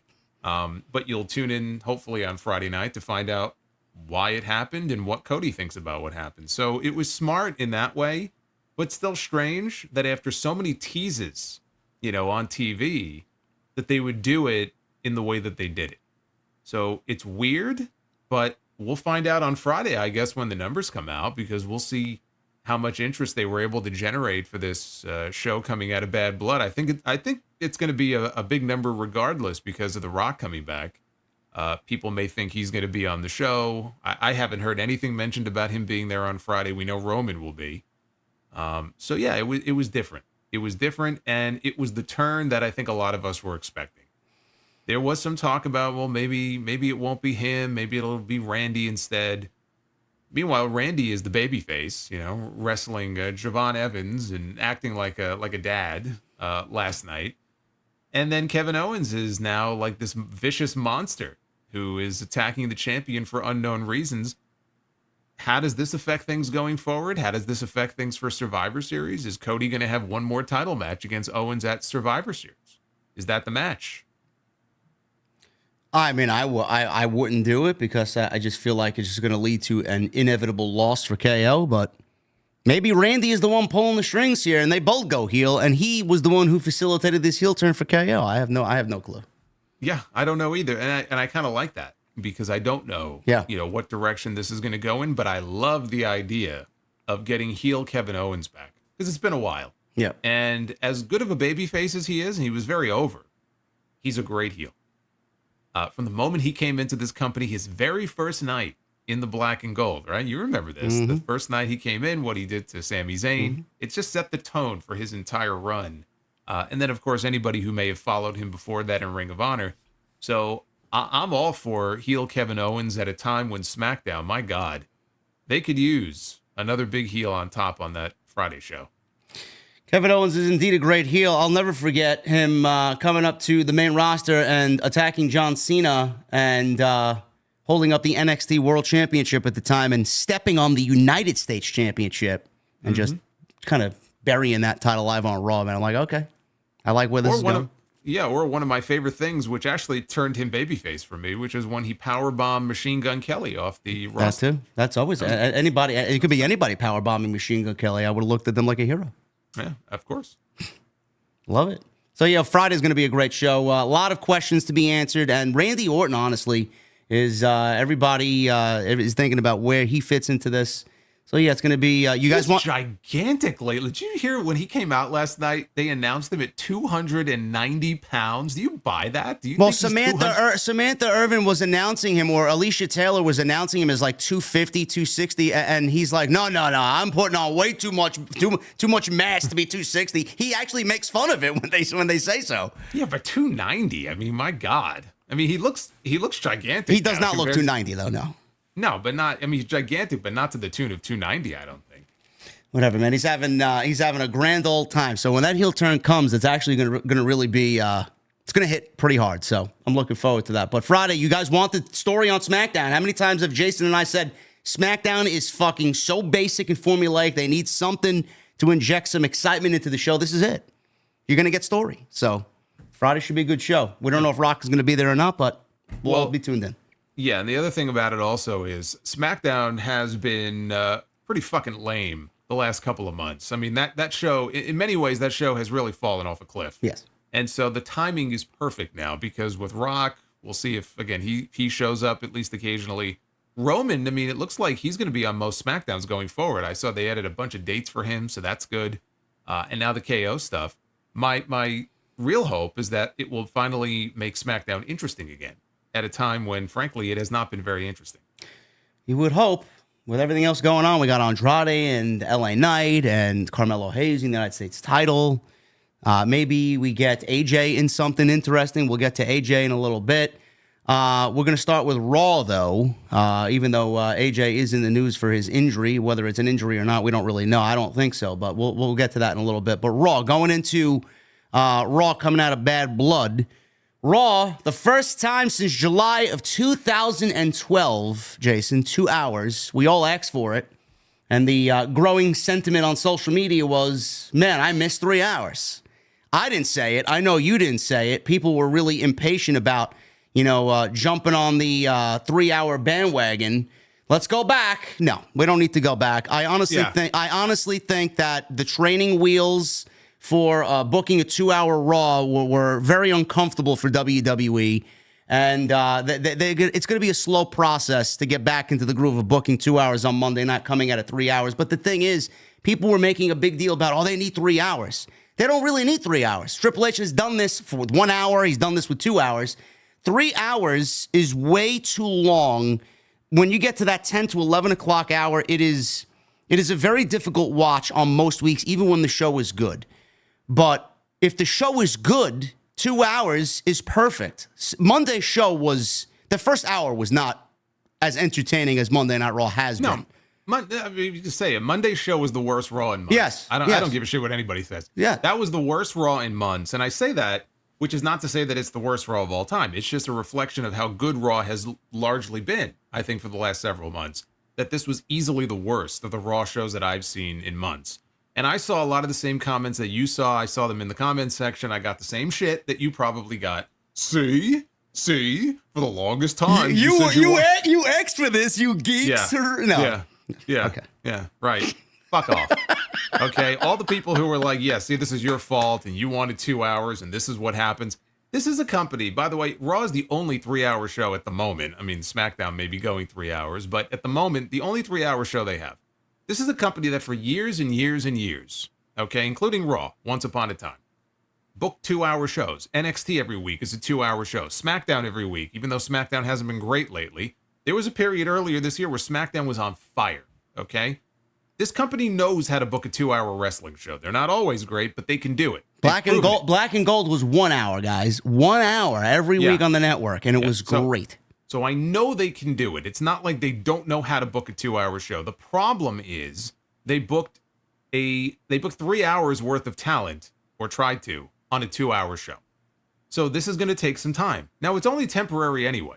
It almost feels like a moot point here because they're only 2 hours until the end of the year. And then when they go to Netflix, more than likely, we don't know yet for sure, but more than likely, the show's going to be back to the 3 hour range, give or take. I would like to think it would stay at 2, but it probably won't.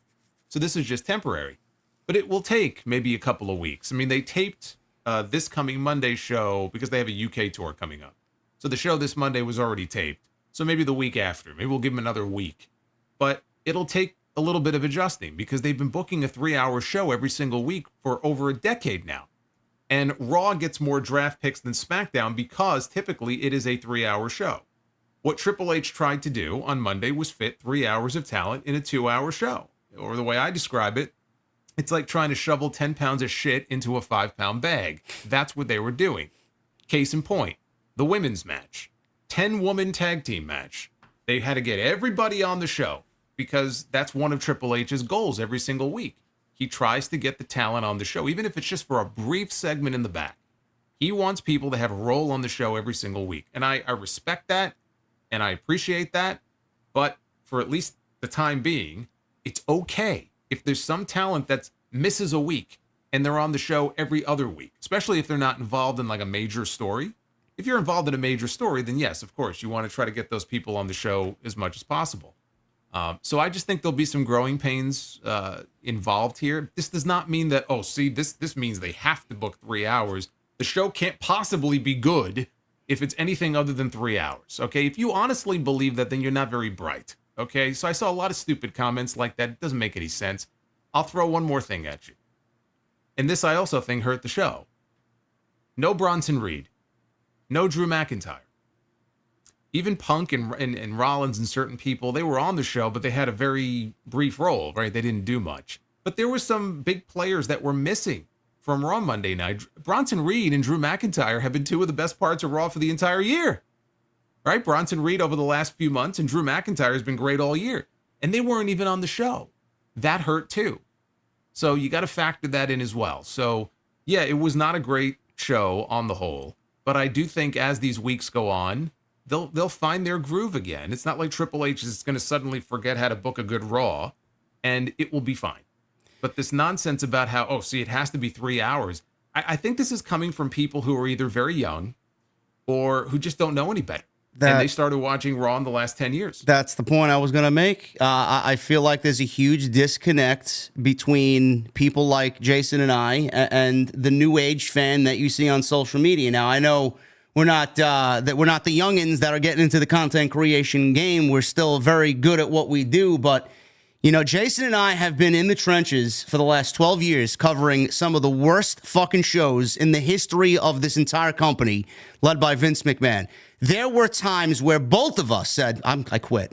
This company physically almost made me tap out covering Monday Night Raw after the show was over. This was before we even started live streaming on the platform. I used to pre-tape my review and then upload it the same night. I said, I can't do it no more.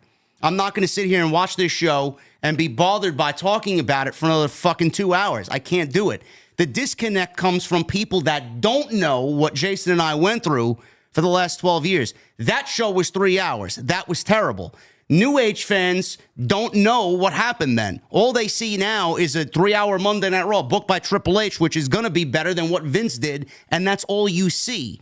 So when we say 3 hours is not the way it needs to be, we have the greatest fucking examples that you could possibly ever imagine as to why this show should not be 3 hours. Plus, we also know what Triple H is capable of doing at 1 hour and 2 hours. So you can't really argue when it comes to both of our perspectives. I do feel like Jason is correct. They tried to shove 10 pounds of shit into a 5-pound bag. The fucking commercials, it was like watching 3 hours of commercials on a 2-hour show.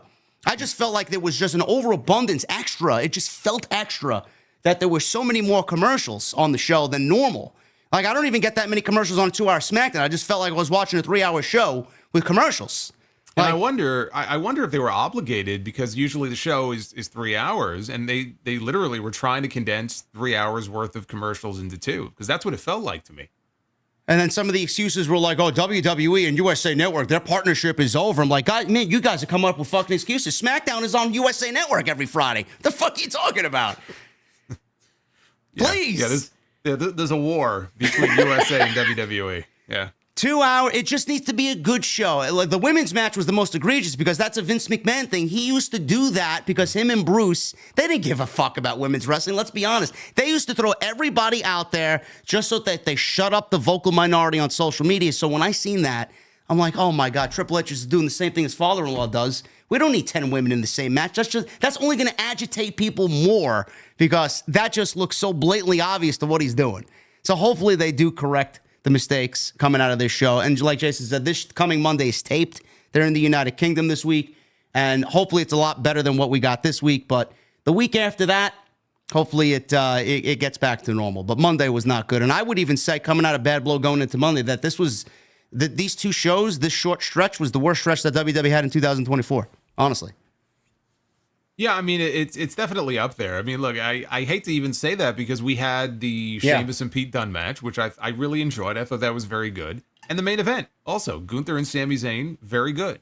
And so you have two really good matches on a 2-hour show. I can't sit here and say it was the worst Raw that I've seen all year.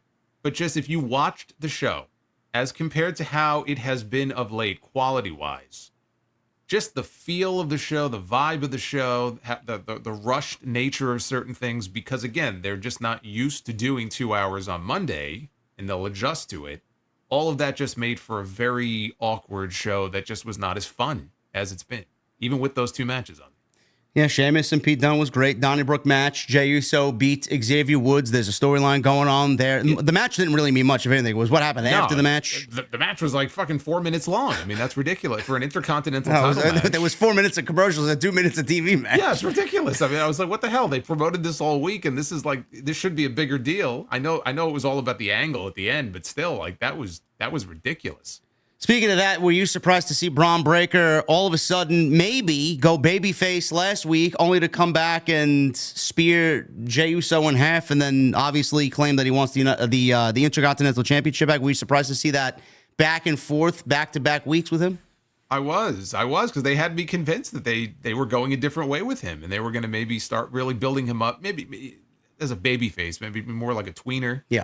And that's what I thought we were going to get, and then out of nowhere, he spears Jey, and it's like, all right, I guess we're going right back to this. But boy, I wouldn't be beating him twice, and so that tells me that Jey Uso is going to lose the next time they wrestle for that championship. And so how's that going to work? Who is somebody going to get involved? Are they actually going to have him beat Jey clean? I find that hard to believe. As over as Jey is, and when was the last time Jey Uso got beat clean by anybody? I can't remember. I don't remember. He was probably still a heel, right? It's been a while. So how's that going to play out? I don't know. But I certainly wouldn't have him go in there and just lose again to Jey Uso. I mean, Braun's the future, man. You got to start building him up and thinking ahead to bigger things for him in 2025. Jey Uso's got the title. He's, on top of the world right now. I don't see where he needs to go in there and just beat Braun Breaker a second time. So I was actually a little surprised that they would go back to it when I saw what I thought they were going to do. But it looks like we're going to get a rematch soon. Maybe Crown Jewel. Yeah, that Gunther promo a couple weeks ago really kind of stood out, right? He was like, I'll be seeing you a lot sooner than you think, and then eyed the World Heavyweight Championship and then walked away. He was eyeballing the belt over his shoulder, and I even thought, okay, maybe we're looking at our Royal Rumble winner in 2025. Yeah, I'm not feeling that now. No, he's still my early pick, I think. Is he? Yeah. Okay. Even after this. Yeah. Even if he wins back the Intercontinental title. I don't see why not. I'd be very surprised. Well, I'm not saying it's impossible, but I'd be very surprised if he wins the title back. What I would do is I would build him and Sheamus at WrestleMania, because I think that's probably. I think that'd be a great match, but also the whole Sheamus story, him going after that belt. Who knows? I mean, the Royal Rumble is going to be a fucking shit. I just with this rumor, who the fuck knows who's going to win the Royal Rumble? You would think like someone like Braun Breaker is a shoe-in to win the Royal Rumble, or someone like that should be heavily considered. But who knows with Dwayne poking around? I don't know. But yeah, I mean, Braun Breaker as a heel or a babyface, I don't give a shit either way. Again, it goes back to what I said even before he won the championship. If you gave me the pen and I had to make a split-second decision, I'm not taking the belt off of him only to put it back on him. I don't know. But Jey, hopefully, like you said, Jason, if Jey loses the championship, maybe they kind of reroute plans back to Sammy and they do Judgment Day, take the belts off the Judgment Day, and then maybe they get into the Bloodline stuff and maybe a unification match of sorts with the tag team titles. I mean, that's wishful thinking, but that's what I would do, because they did drop it out of nowhere. I would assume they're going to go back to it. I mean, Balor and McDonough having them is a fucking waste. So, I mean, to me, the sooner you get the belts off them, the better. I mean, my God, how many title defenses have they had since winning those titles? I mean, I know they've had at least one, but is that it? I mean, can you think of? Yeah, they defended against the New Day, didn't they?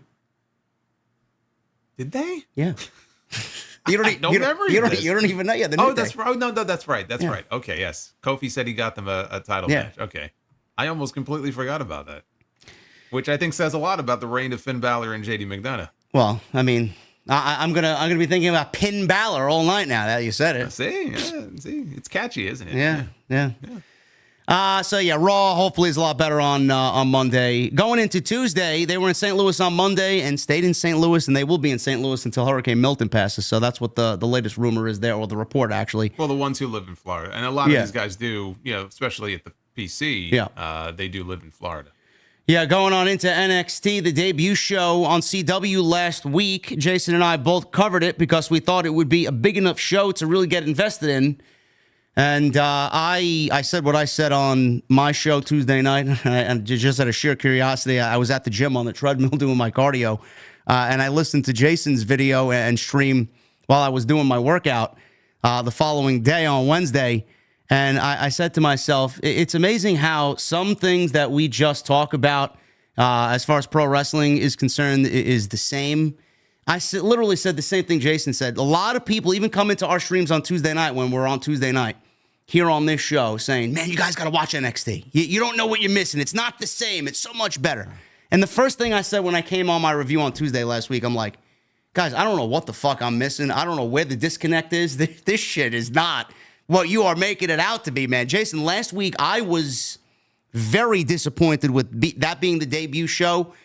Julia and Roxanne was hyped to no end, and it just felt very flat to me. We'll talk about that in a second. Trick Williams and Ethan Page, I was very bored by it. Wesley's incredible. I think him and Zachary Wentz had a great street fight. But outside that, man, I can't really pinpoint anything as, oh my God, man, I got to go watch this on a weekly basis. I'm not there at all. Well, I think the second show was much better than the first show. So that was very clear to me watching, the CW show last night. So, and there could be any number of reasons for that. I thought the main event even just felt very rushed last week, with Trick and with Ethan. And that could have just been because it was a big match and they were doing a title change and they have a hard cutoff at 10 o'clock. No more overruns for NXT now that they're on broadcast TV. And maybe they just wanted to make sure they got everything in, that they wanted to get in, including the post-match celebration. So maybe that factored into it. But yeah, that first show was not a winner. And it didn't do anything to make me think, because I get some messages too, like, oh, even if they're joking, like, hey, you guys are going to have to move the show to another night. You'll start covering NXT. And I'm like, no, we're not. Certainly not after this show, we're not. Yeah, that was not the best first impression, I think, to make. And yet, I'm watching the show last night, and to say nothing of the quality of the show itself and the matches, just the setting that they were in. I love that place. They were at the Factory, which is a very intimate venue in St. Louis. Now, the reason they were in the Factory is because they had booked a bigger building. I think it was an NBA arena, and they didn't sell any tickets. I mean, for an arena that probably fit 16 or 17,000 people, they sold like 2,000 tickets. And that's in St. Louis after the announcement of Randy Orton being on the show. So that's not good. So they downgraded, and they booked this venue that I think with people sitting, it fits somewhere in the range of like 2,300 or 2,400 people, which is about what the Hammerstein Ballroom here in New York fits. And I'm looking at it, I go, I really like the aesthetics. I really like the look and the feel, and the crowd too. The crowd was loud all night. And I think there's something to be said for doing shows in venues that are on the smaller side. And it's not just that it's smaller, but it just has a different look to it. And the comparison that I made on my review last night was the first thought I had, if you remember, there were 2 episodes of Raw in 1997. One was they had a special Thursday episode of Raw. And I think that was the night that Shawn Michaels, lost his smile. And then later in the year, they had that phony match where Triple H beat Shawn Michaels to win the European title. And it was in Lowell, Massachusetts. And that venue has a very distinct look. There's like a balcony there. It's a very small venue. That's what it reminded me of. And I like shows like that. I don't know what it is. I like the look of those shows. And the Performance Center is also an intimate venue, but they're there every single week. And it only fits 300 people? They had about 2,000 people in the building last night. I wouldn't mind them running venues like that. They're not going to do it every week, but just getting out on the road more often and running venues like that on a regular basis. You remember Shotgun Saturday Night? Yeah. Okay. The early days of Shotgun, they would run different nightclubs here in New York City. So they ran the Mirage nightclub, which it isn't there anymore. And I think that's where Terminal 5 is now. And still a great looking venue. It is. It is still good. But my point is, they were trying these different venues at. And that's one of the things about the show, even though it wasn't a success, that I always appreciated, was that they would try venues that no 2 venues looked the same. They ran fucking Penn Station, for God's sake. They did a show in Penn Station. And I wish they would do something like that again. And maybe NXT is the best place to try stuff like that out. Get out on the road, run a 2,000, 3,000 seat venue. I don't think they would have an issue, packing in a place at, at that capacity.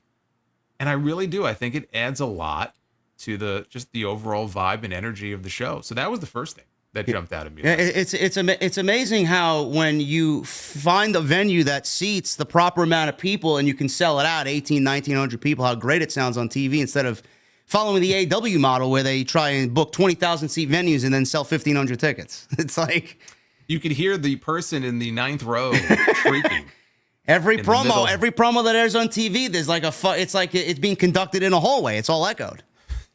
Like you can hear the air conditioner hum. It's crazy. But yeah, I agree with you. I would. They're still going to operate out of the performance center, but I would say every time they have a PLE in whatever city the PLE is taking place, and I would say that go home show on Tuesday, I would run a special venue like the one we got on Tuesday in St. Louis and kind of give it a different vibe. Maybe the week of the pay-per-view, run these smaller places, 15, 2,000 seats.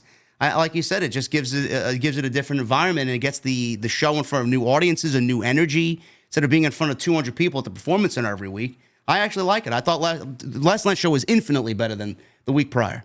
Mm-hmm. Yeah, no, I mean, and the North American title match and the tag team title match were both very good. Actually, the North American title match was excellent. That probably was the match of the night. Oh, easily the match of the night, the highlight of the night. You know, the big win for Tony D'Angelo. That's a story. Now, again, I may not be reviewing NXT like I used to on a weekly basis. I do try to pay attention to the key stuff and new faces that pop up there. The Tony D story is just a direct ripoff of Rocky 3.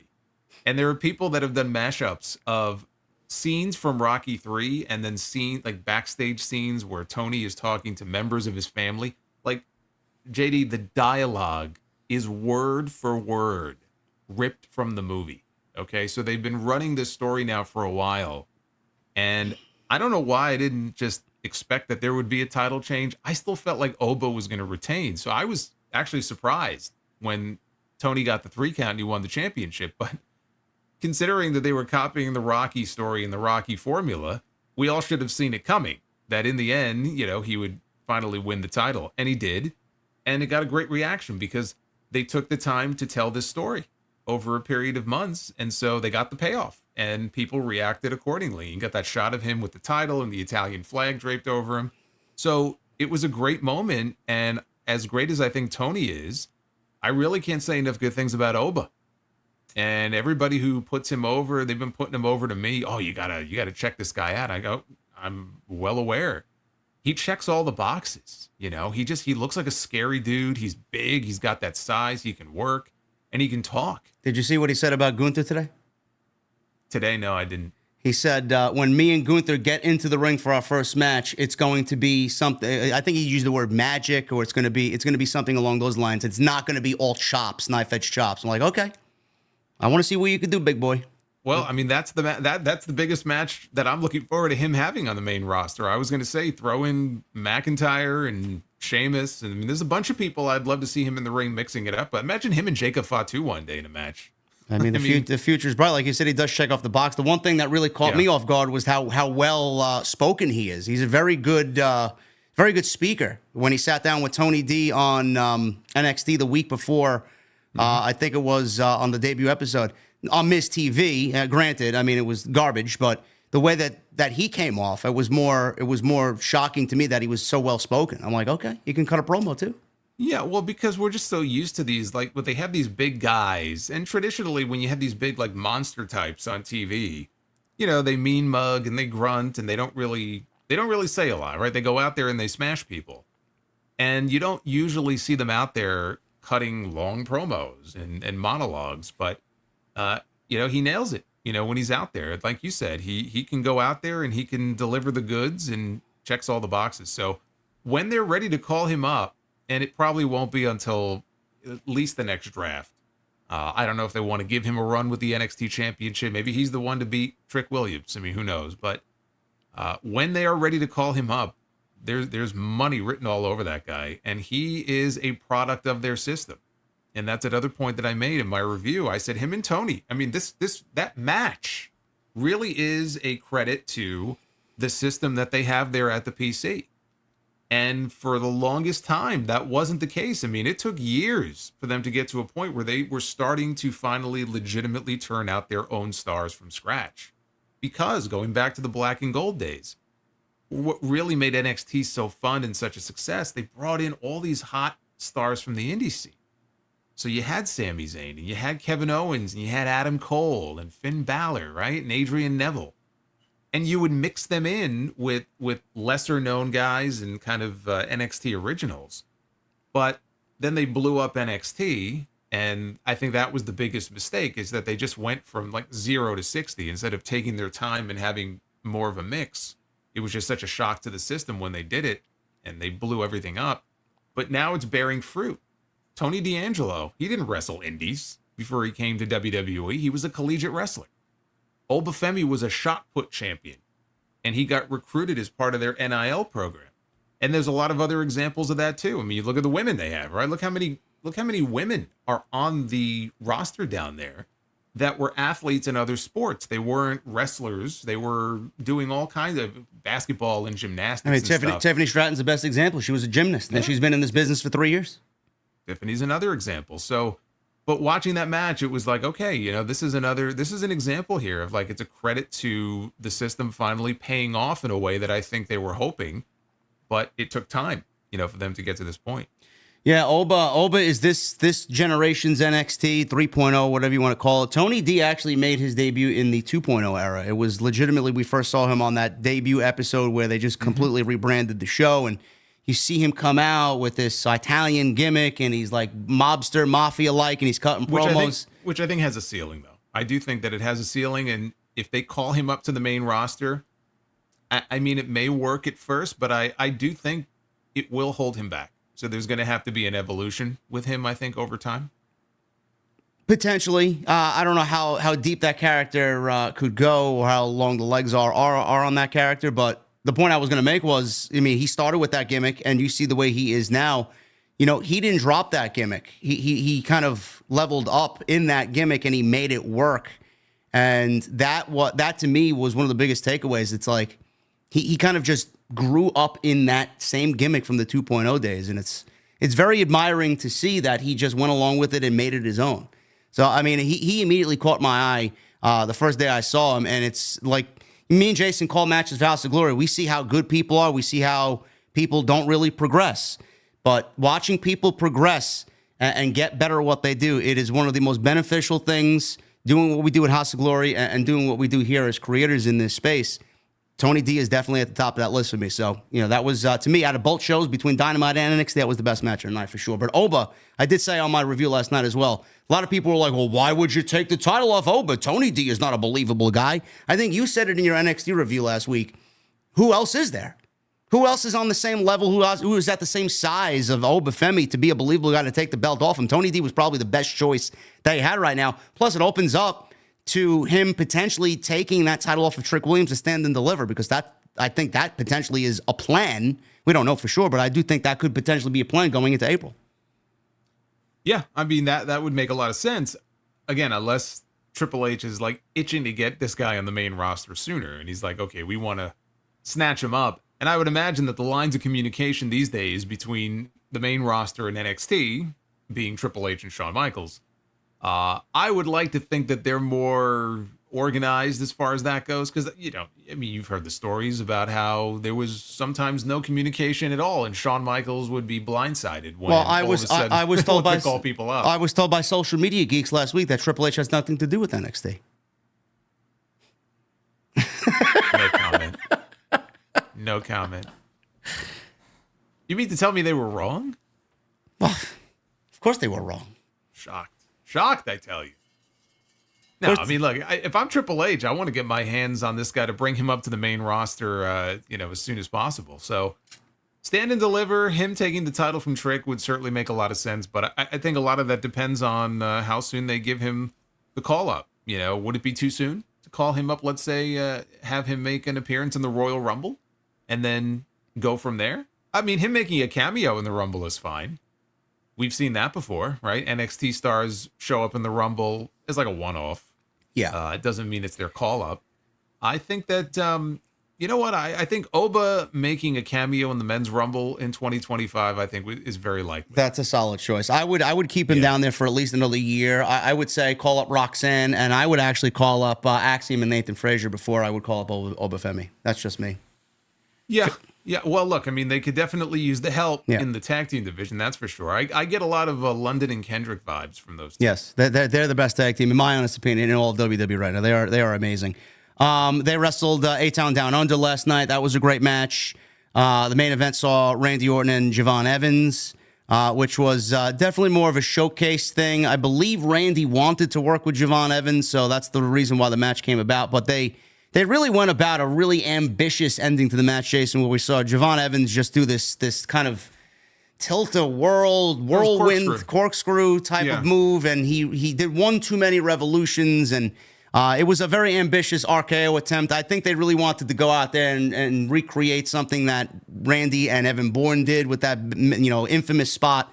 It wasn't to be, but I think at the end of the match, we all saw Randy Orton was giving this guy his praise, and Javon Evans was like, I'm sorry.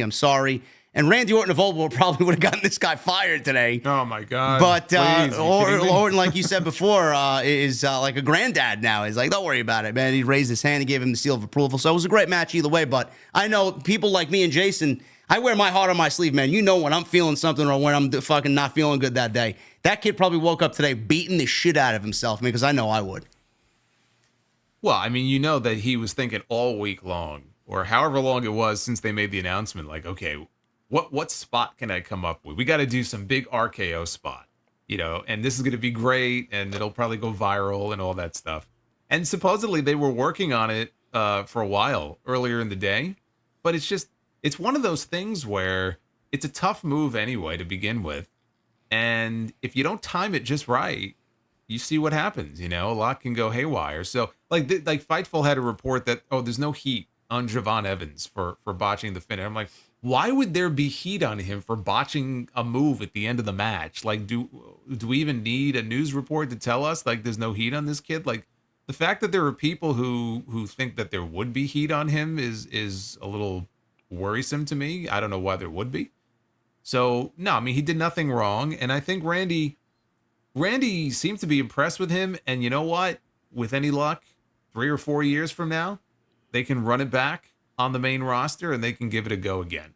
So it didn't take away from the fact that these two had, I thought, a very good match. I don't think it was some star-making performance for Javon Evans like maybe they had hoped that it would be. I don't think it hurt him. I think it was helpful for him to hang in there with somebody the stature of Randy Orton. Again, Javon Evans is 20 years old? Yeah. I mean, he's super young. So he held his own, and clearly they see big things in him. I don't know if it was a case of Randy handpicking him, or because I didn't read anything about it one way or the other. So I don't know if Randy handpicked him or they were running St. Louis. They wanted Randy on the show, and maybe Shawn Michaels said, hey, look, we have high hopes for this kid and we'd like for you to work with him. Or maybe Randy went to him and said, who would you like to see me work with? Like, if you could pick one guy, who would it be? And then maybe that's how they picked him. I would love to know like how the decision was made, but unless you heard something differently, I don't know if Randy. I've seen some people talk about it on social media. Probably you are probably more correct than what I read on social media. So yeah, I'd be very curious too. Yeah, because I'm not even sure how up on the current product Randy is as far as NXT goes. If he would have even known who he was or known much about him. So I could see a scenario where, okay, we're going to run St. Louis. We're going to bring in Orton. Orton's like, cool. And just kind of going with the flow. And Shawn's like, hey, we got this kid. He's kind of a young phenom. Randy's like, great. And it could have been as simple as that. But yeah, I mean, there's no heat on him. I mean, shit happens and on to the next. But yeah, I'm sure he feels like crap today. No, if Randy didn't have any heat on him in the match, why would management have heat on him? So that really wouldn't make any sense. Yeah, no, it's silly to think that he would be in some kind of hot water or looked at negatively for what happened there, because that's a tough move to pull off in any circumstance. A lot of room for error. Yeah, I mean, they were being a little ambitious, I think, with that one. Yeah. Why did Julia and Roxanne Perez on week 1 fall flat? Because I know I wasn't. The hype machine around it was big.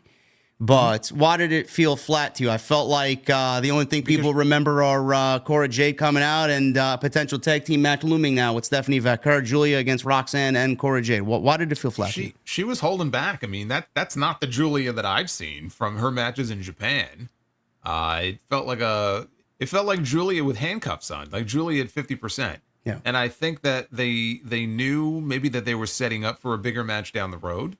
So maybe the idea wasn't to have them go out there for 20 minutes and have this, big banger of a match. I mean, the match was fine, but it wasn't like it was anything special. But my takeaway was, man, hopefully this is just either by design or it's just that it's only her second match in NXT and they're still kind of getting acclimated. But that's Julia is somebody who, she'll hit you and you'll feel it. And her matches are very much like, from what I've seen, similar to Sheamus in that way, where when you watch a Sheamus match, like, he lays that shit in. And when the match is over, like, you could tell, like, it looks like this guy was in a war.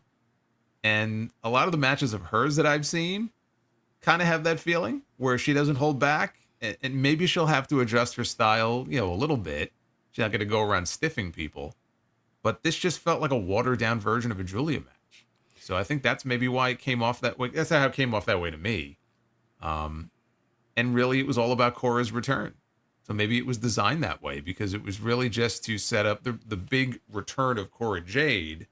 And maybe when we get to a PLE like a Halloween Havoc, or the next time Julia gets a title shot, give them more time, let them go out there, let them really let loose and go balls to the wall.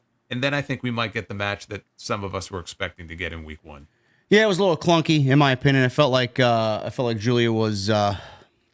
I'm not really familiar with her body of work. I've seen clips online, so I do know how stiff she does work and how intense she is. But I just felt like it was a clunky mess from one aspect to the next. I mean, it wasn't bad, but Julia doesn't have enough time on TV. She's only wrestled Chelsea Green. I made the point of, you want her to be in this big championship match with your star quarterback in that women's division, and you want everything to be great the way you expect it to be, but she doesn't really know anything about WWE TV. She doesn't know anything about how the process works, and you're throwing her out there already in this championship match against your star player. And it's like, there's just a lot of room for error, miscommunication. Maybe the language thing was there. I don't know. It just felt very clunky to me. And I see where they were going, and I think you are correct. They wanted to kind of hold back a little bit and maybe do the second match and then have them maybe go balls to the wall. But it wasn't as hyped up as they advertised it. So I just walked away feeling very disappointed. I'm like, this is it? I'm like, for a debut, I expected so much more. Yeah, it was underwhelming. Yeah. It was and again, technically, it wasn't her debut, but it was underwhelming. I didn't think it was like a botch-tastic match or anything like that. I just thought that these two women who have not worked together before, coupled with the fact that she is still new here. She is still new to America and American television, and it's a totally different beast and it's a totally different style, which is why I didn't mind when they said she was going to NXT first. And some people bitched and moaned, "How can you send Julia to NXT?" I'm like, you do remember that Asuka started in NXT as well. And they all started in NXT. Give me a break. Come on. Yeah, most of them did. Io Sky, right? All these people started in NXT because there is a learning curve there. And now even more so than back then. Even when Asuka first debuted, I think NXT was still on the freaking network. Now it's a full-blown third brand on network television. So, yeah, there's no shame in going to NXT first. Like if the Motor City Machine Guns were going there, which I think we thought they were, and now it looks like they're going to SmackDown, which I'm totally fine with. But there was no shame in that. If they wanted to give them a run for 6 months in NXT, it's not a big deal. But I think that's the place where she needs to be. There is going to be a learning curve. And maybe that's part of it. We'll see with Stephanie Vaquer, because now she's there, and she's in a similar boat where she worked a certain style, down in Mexico and other places. And now she's going to be working on television on a regular weekly basis. And not just TV, but, the WWE way. So as far as cameras and where to position yourself, all of that, plays into things. We'll see how steep the learning curve is for her as compared to Julia. I'm kind of curious to see who seems to pick it up quicker, because they're basically starting at the same time. So we're going to find out if one looks better in the ring than the other. Yeah, that division is really star-studded. So I hope that they could all kind of get together and get on the same page. But that division is absolutely stacked, and Delta is coming on in. I don't know anything about Delta, so I'm walking into this blind, but I'm hearing a lot of good things about her. She looks like a beast, so I can't wait to see what she does there. Yeah, I mean, I haven't seen too much of her work. I've seen a couple of matches on YouTube. What I know about her is that she's out of Riot City Wrestling in Australia, the same place where Rhea Ripley got her start. So there's been a lot of hype and a lot of buzz around her, and it's kind of an open book. And so we'll see when she debuts. But yeah, I mean, that division, you got Delta, you've got Stephanie, you've got Julia. Cora's back after being gone for 9 months. Roxanne, who has really, since the heel turn, I think she's just improved so much. And probably needed that. I think she needed to be able to work heel instead of just being kind of the underdog, timid babyface. I just think it'll make her more of a well-rounded performer. Just makes sense, right? That she's worked both sides now. But then you look at in the pipeline there in NXT and the other women, they have Lola Vice, Sol Ruka. I'm sure there's a Kalani Jordan, and I'm sure a bunch of others I'm not even mentioning. Nikita Lyons came back last night. Nikita Lyons came back last night, and I know, there's a lot of thirsty people out there who go nuts for Nikita Lyons. I wonder why. Yeah, I can't imagine why that is. As far as her in the ring, there's questions there, because can she stay healthy? Yeah. She has now suffered back-to-back very serious injuries. She's had, I think, back-to-back ACL tears. And Tegan Knox went through the same thing, and where's she at these days? Is she on speed? WWE speed or no? Not even that. I haven't heard her name mentioned. I don't even know if they're using her for like main event. She's still employed? Yeah. What? Yeah. She's still on the roster. I don't know if she's hurt again. I know Dakota Kai got hurt again, and there's another example. So the jury is out on Nikita Lyons. I have not seen enough of her to really say, okay, she's going to be a big deal.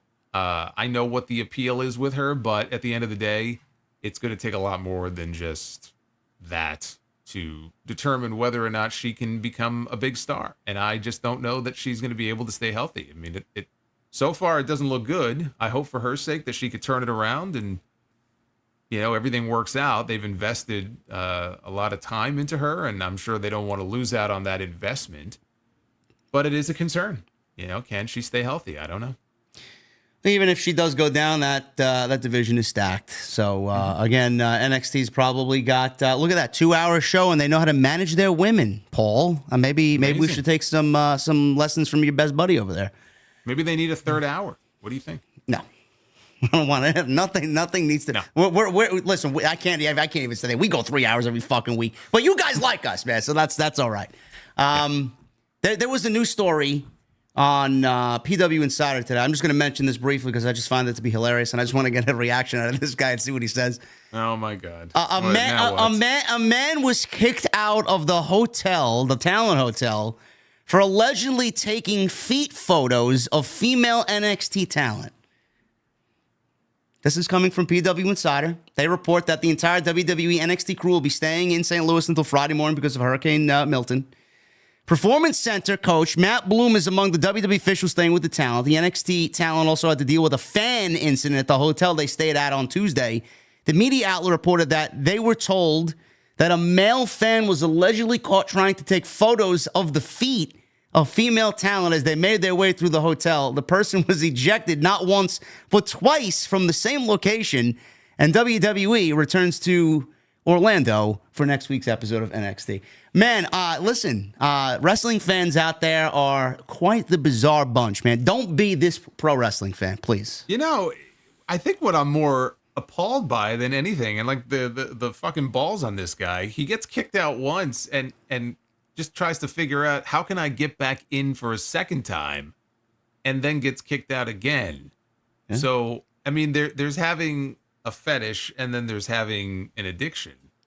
And it sounds like this person is in need of some help if they can't control themselves. I mean, was Tony Atlas spotted in St. Louis this week? I haven't heard anything about Tony. Do we know Atlas, what his whereabouts are? I mean, no. Was he? Well, no. See, he's different though because he likes he likes being trampled on.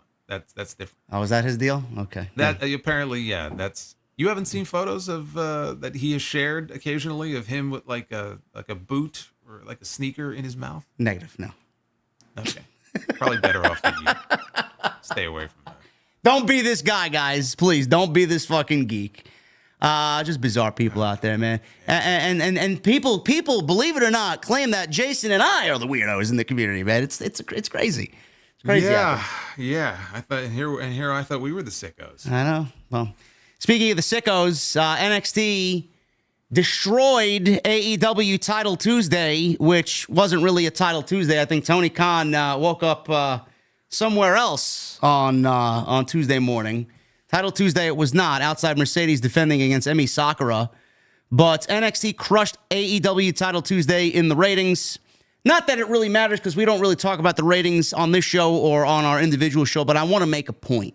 Because last night's Dynamite, I didn't listen to your review yet, Jason, of what happened last night. I guess we'll let you start off here before I get into the dismal numbers that were last night. I thought Dynamite was one of the worst Dynamites of the entire year and probably the worst go-home show that they've ever had. And believe it or not, Sean Ross Sapp, who is very trusted, put out a report saying that AEW is suffering from travel woes over the last 2 weeks, which I'm sure is the case because we have 2 back-to-back hurricanes. But I do think whatever happened on Tuesday and whatever we're getting at WrestleDream was always in the plan for Tony Khan. What did you think of the show last night? So I know that you kind of exploded on the show last night. It was not my favorite Dynamite, and I agree that I think it was probably one of the weakest, if not the weakest, go-home show that they've done. The word I used to describe the show, actually, was solid, and I'll tell you why. But it was not, it just wasn't a fun show. It had no life to it, is kind of the best way I would describe it. Seems like that's a weekly occurrence. The reason I said it was a solid show, I liked the segment and the storytelling with the Will Ospreay segment. Because we've been waiting to see where this whole Don Callis thing is going to go with him and Ospreay, and we finally got the next step in that story and the split. And then Kyle Fletcher and the hammer, and he didn't want to use it. So you can't say there's no storytelling as far as that goes. And so I thought the way that segment played out was good. And then the main event, I thought for sure we were going to get a horseman beatdown where the match is about to begin, and then Wheeler Yuta attacks Bryan, and it was all just one big conspiracy, and they beat down Bryan Danielson. And we ended up getting an actual match out of it. And even there, they told a story with Claudio and Yuta, where Claudio didn't want to lift a fist to this guy. He was really being very patient and taking his time and trying not to beat the shit out of this guy. And he didn't until the match was over. Excuse me. And then he took the timekeeper's hammer, and then he, gave him the 3 gut shots with it. And these guys are trios champions. So now the question, of course, is how does that affect them because they're the champions? And so, all right, they told a little story there. The problem is, of course, they are not on the WrestleDream card this weekend. There is no trios title defense. There is no Claudio match. There is no Yuta match.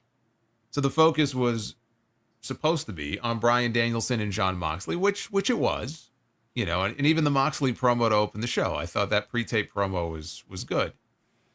So the key matches this weekend are Bryan Danielson and Jon Moxley and the Will Ospreay title defense. And I thought they did, a solid enough job of building the key top 2 matches on the WrestleDream card. But I had a lot of other issues with the show. And I did talk, and we can get into them. I talked about what they were because, there were some things on this show that, not the least of which involves a certain manager, that just had my head spinning.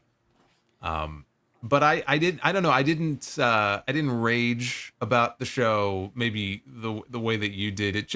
It was more, I guess in some ways it was more sad than anything else. It was very depressing. Yes. It was depressing because we were talking before about NXT moving into the smaller venue. They couldn't sell enough tickets for the bigger building. And so they said, okay, we're going to book a much more intimate, smaller venue. And it worked out great that way.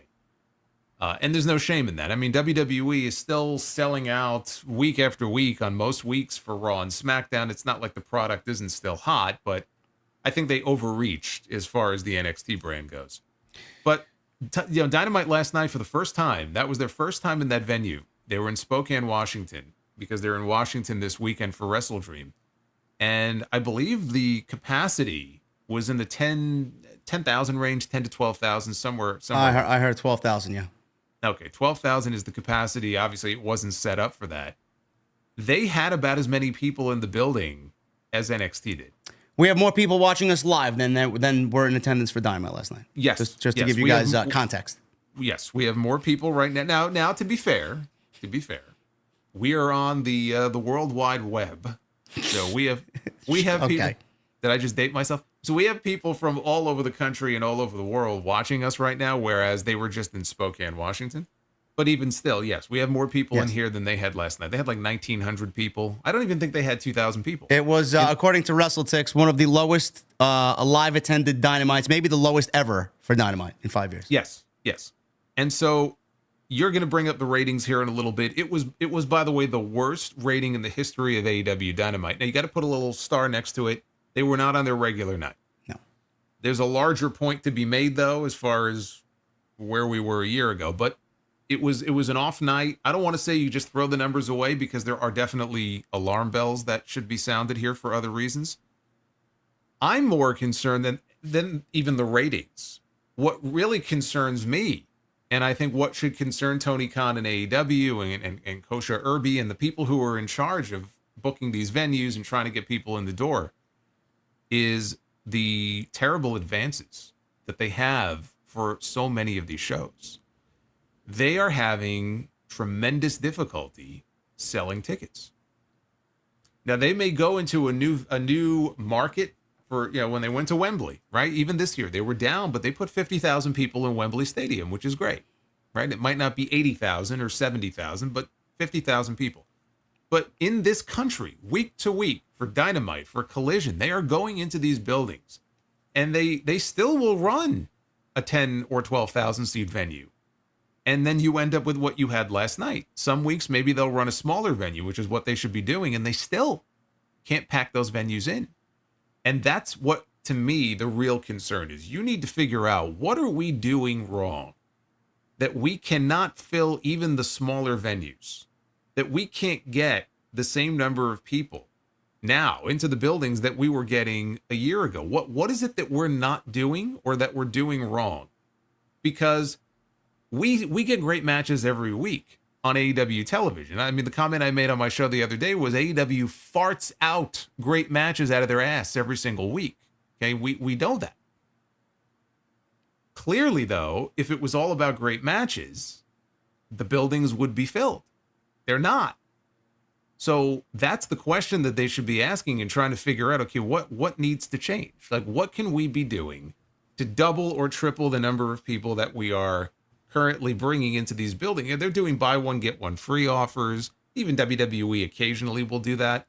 But even still, they're still not getting people in the buildings. It's alarming. And it's noticeable during the shows. You and I were talking before about how you can hear, like, the person in the 12th row having a conversation with the guy next to him. Or you can hear the echoes. And, they may move people in on the camera side to try to make it look more full.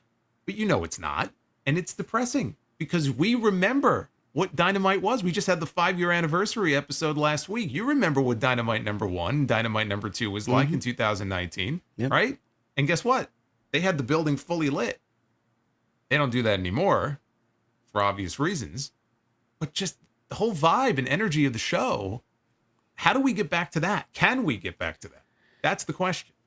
I was watching last night's show, and it was very apparent. Darby Allin and Brody King in the ring cutting a promo. There was not a fucking peep for a good 5, 6, 7 seconds.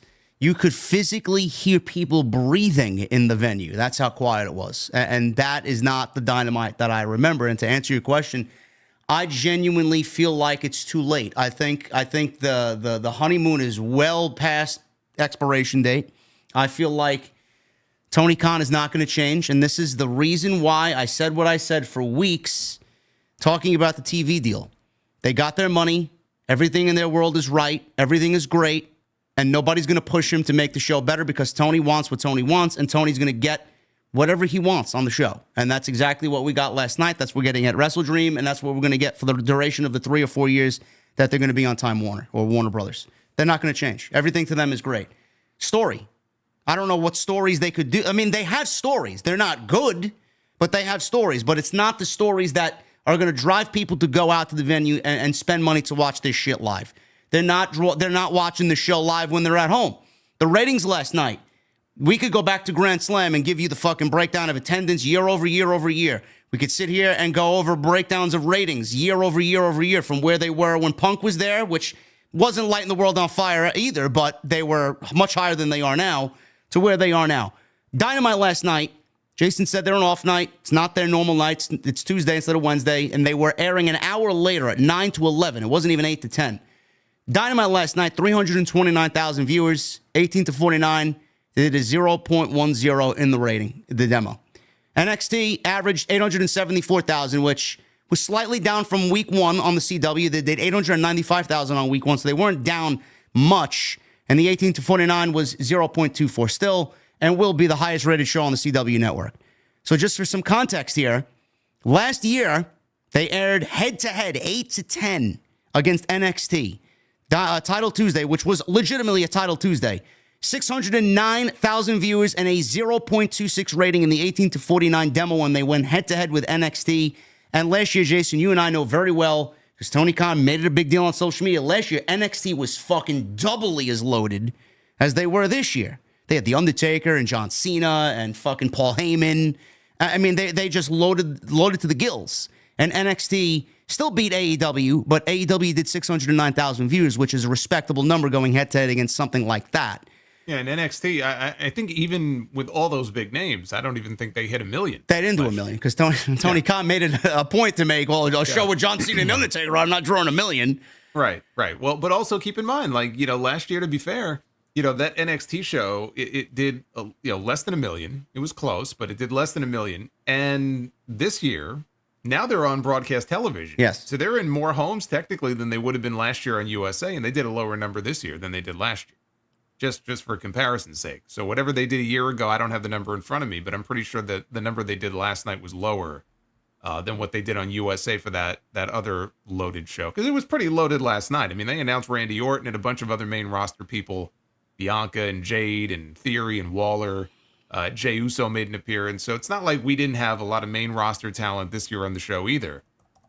So while they crushed, AEW last night, it is interesting that the number on CW was lower than the number NXT did on USA a year ago at the same time.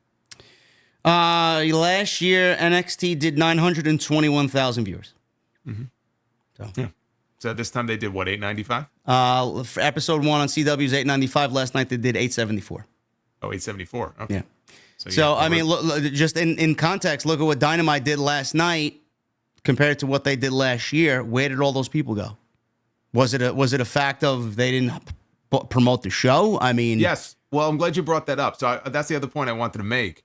I mean, there's a lot of reasons why. I mean, it's not just Title Tuesday, dude. This has been a problem now for a while. If you go back a month ago and compare it to that same week a year ago, like they're down year over year.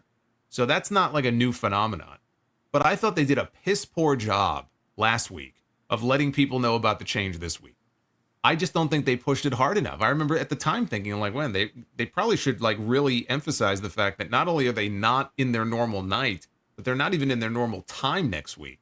So I absolutely think that played a role too. They did a piss poor job of really pushing hard the fact that they were out of their usual spot and in a different time this week. That absolutely factored into it. What else could be done here? I mean, you had slightly more of a positive spin on last night's show. I agree with you. The Will Ospreay stuff was I mean, anything Will Ospreay does, you got my attention. So that's number one. Number two, Bryan and Moxley. I'm intrigued. I'm losing interest. I don't know where they're going, but I think we're getting a title change on Saturday. We'll get to the predictions in a little bit. But what, and I know you and I have talked about this on our shows, and we've talked about it here. What needs to be done here? Because everybody on social media, the fans, are just blind as bats to see the wrong that's happening here. The creative isn't there. Everything is great according to them because the leader at the top says everything is great. They don't know any better. And then we get the blowback from people when we actually say what needs to be said and call out what needs to be called out on these shows. It's not good.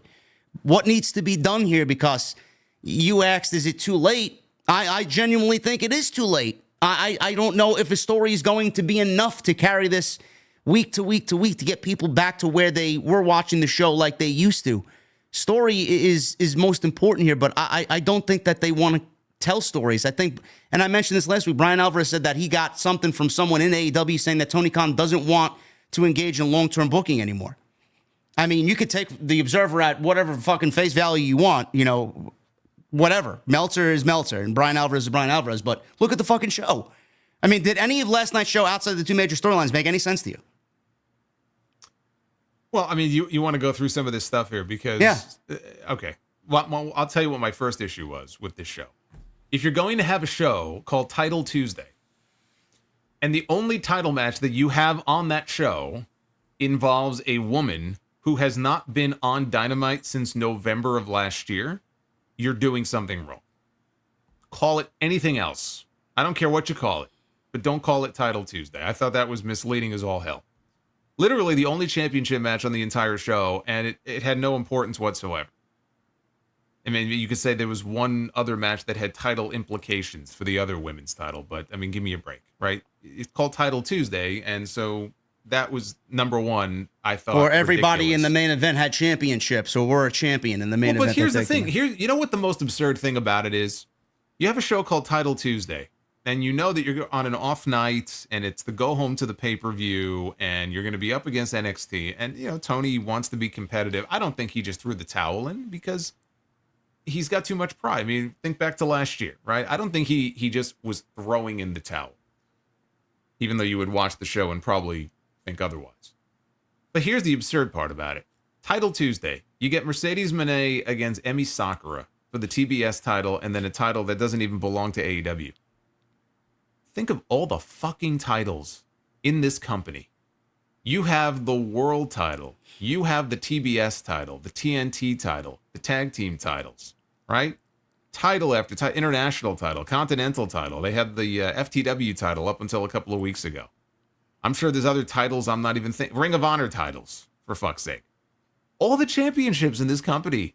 And all we have is a TBS title match on a show called Title Tuesday.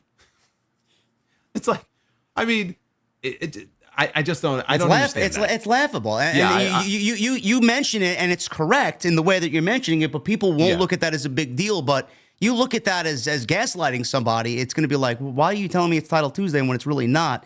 You've already lost favor with this audience, and you're losing favor just over something so stupid like that. Why? Yeah. I didn't even mention the trios titles. See, I knew I missed something. So it's just absurd. That was absurd just from the get-go. We could talk about the AEW women's or TBS title, rather, after the match. Chris Statlander and what's been going on with Chris Statlander. Oh, God, don't get me started. Because Chris Statlander, I like Chris Statlander. Okay, I got nothing against Chris Statlander. I think she's great. She had a great match with Willow Nightingale at All Out. Probably best women's match all year. It was certainly one of the, if not the. I mean, it was great. But think about where that story went. They used to be best friends. Willow Nightingale is the most likable, I don't even say women's wrestler, like maybe the most likable personality in all of AEW, right? How can you hate Willow Nightingale? And her best friend stabbed her in the back. That should make Chris Statlander the biggest heel in the entire company, or one of them, right? And she had Stokely Hathaway with her. All of a sudden, I realized the other day, she's no longer with Stokely Hathaway. Nope. And now she's being booked as a babyface. Coming off of this win over Willow and the betrayal and everything, right? And now she's just the babyface. And they're pushing her towards a TBS title match with Mercedes.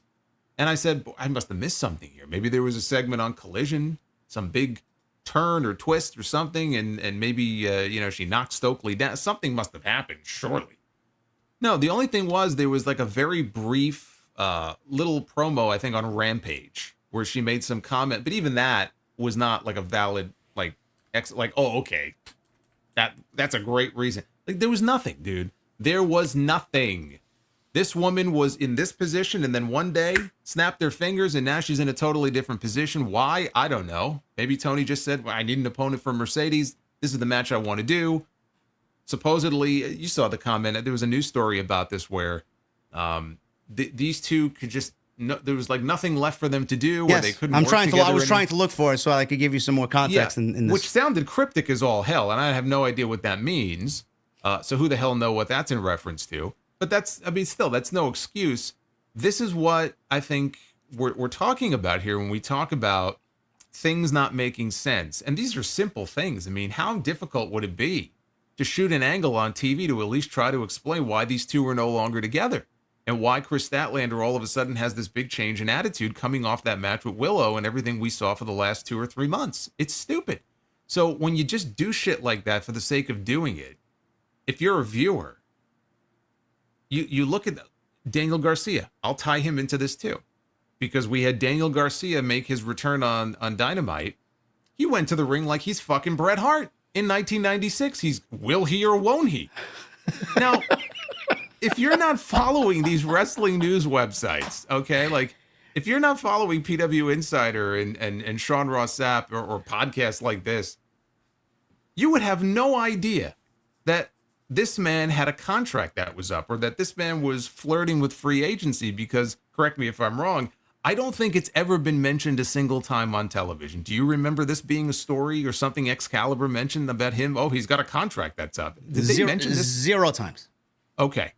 Now imagine that you are a fan watching this show, or you're sitting in the building. You're one of the people in the building last night, and he's in the ring and he's talking like, and again I'm paraphrasing here, but basically he's like making this big decision about how I'm going to be all elite, or I'm going to stay all elite, and you probably watching this going, what the fuck is he talking about? Like, was his contract up? Did I miss something here? But they just expect you to know these things because that's the audience that Tony caters to. You know, that's where the whole sickos thing, which is his word. I mean, that's what he calls them, right? I book for the sickos. When you book for the sickos and you don't book for anybody else, that's the kind of shit that happens. And I'm just trying to think in terms of those people, what they must be thinking when they see a segment like that and how confused they must be. Thinking, did I miss like a segment? Did I miss something, like a step along the way here? Things just happen and there's no real good explanation for it.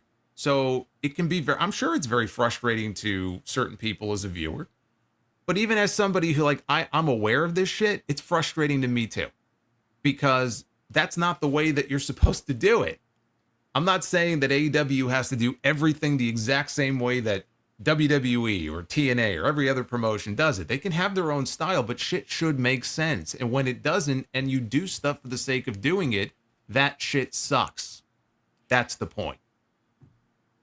Danny Garcia, to go back to what you said, Danny Garcia, because I have my notes here pulled up from last night, he never wanted to be a guy who didn't follow through on his word, but felt it was important to look everyone in the eye tonight to let them know what he was going to do. What was he going to do? How the fuck did these people know what he was going to do? Yeah. I mean, last time we saw him, when he lost to MJF, what's he going to do? Is he going to quit? What's he going to do? Gonna bake a cake? Gonna do a dance? I don't know. I mean, that was just those are just a couple of things. The Statlander thing fucking really pissed me off to a point where it's like, I don't know how you guys don't see that Tony is insulting your intelligence. And the sickos online, they just follow along blindly, and they'll say, go Google it, or they'll say, go watch Collision. Statlander was there and gave a little explanation. There was no explanation. For the people who want pro wrestling story, there was no explanation. Stokely hasn't even said anything. He was on Dynamite last night trying to advocate to manage Private Party. Yeah, and mentioned nothing about Chris Statlander. You just worked with her for fucking 10 months. And basically told Willow you were going to bury her on the way to All Out, and then nothing mentioned again? You know what it would be like? I mean, I'm not trying to put them on the same like platform in terms of star power, but I mean, Jesus Christ. It would be the equivalent of like Bobby Heenan is managing Ravishing Rick Rude, and they're together for a few months, right? And he's coming to the ring with him every week. Like, you know, these two are together. They're a pairing. Right? He is Bobby's client. And then one day, Bobby shows up, and he's not with Rick Rude anymore. Rick Rude is now a babyface, and he's on his own. And Bobby Heenan is nowhere to be found, but Bobby Heenan is on the show, but he's in a completely different segment, and he's trying to recruit the fucking young stallions to be his new clients, right? And you're probably watching this going, what the fuck? What did I miss here? Like that, but that's what it is. That's what it is. It's ridiculous. It's ridiculous. Which is to say nothing, by the way, speaking of ridiculous, I have to bring this up. So Lance Archer is someone who we don't get to see on Dynamite very often, right? Lance Archer has basically been used and abused by this company. They dust him off when they need him. You know, he's a monster. He'll come out and throw some people around, and then he'll fucking lose, because he always does. And they've had him and Jake the Snake Roberts together now for, it's been years, right? I mean, they've been since the pandemic era, yeah. Yeah, since the pandemic era. Yeah. They've been paired up for a while.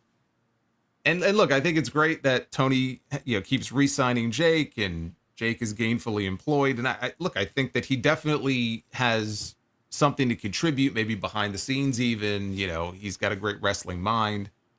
Promo wise, look, he's lost a lot on his fastball. It's not the same Jake of old. His voice is basically shot. He can still cut a promo.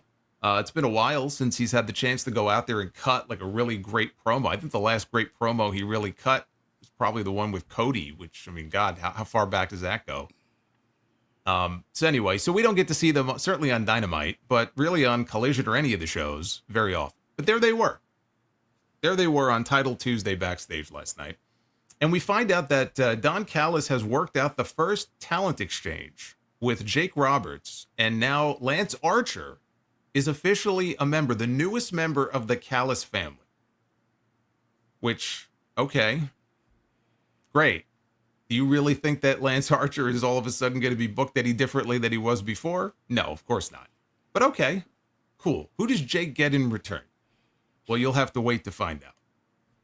So then we get this match with Hologram, and I know your favorite wrestler. Oh man, did you see the match? Did you see the match Tony booked for fucking WrestleDream with Hologram? Oh, we're getting a 2 out of 3 falls match with the Beast Mortos. Which, last night, did you notice that Excalibur was calling him Black Mortos? Yes. I thought they changed his name. I was sad. I'm like, oh man, no more Beast Mortos. Yeah, and then all of a sudden in the graphic, Hologram is one of the funniest creations I think I've ever seen, man. It's pathetic, man. I just laugh at it. It's like, oh my God, Hologram. It's like, what is he doing that Ricochet can't do? Like, why? How many of these guys do we need in the company? And then he's just shilling us on Hologram. Like, what is so special here? What am I missing, man? Please tell me what I'm missing. The story behind it is that Tony had this vision for this hologram character. He knew exactly who he wanted to portray the character. It's a wrestler. His name is Aramis from AAA. And I think he's known this guy or first saw him when he was very young. Maybe he was 18 years old or something. And he had it in his head. Like, one day I'm going to use this guy. He's going to be hologram.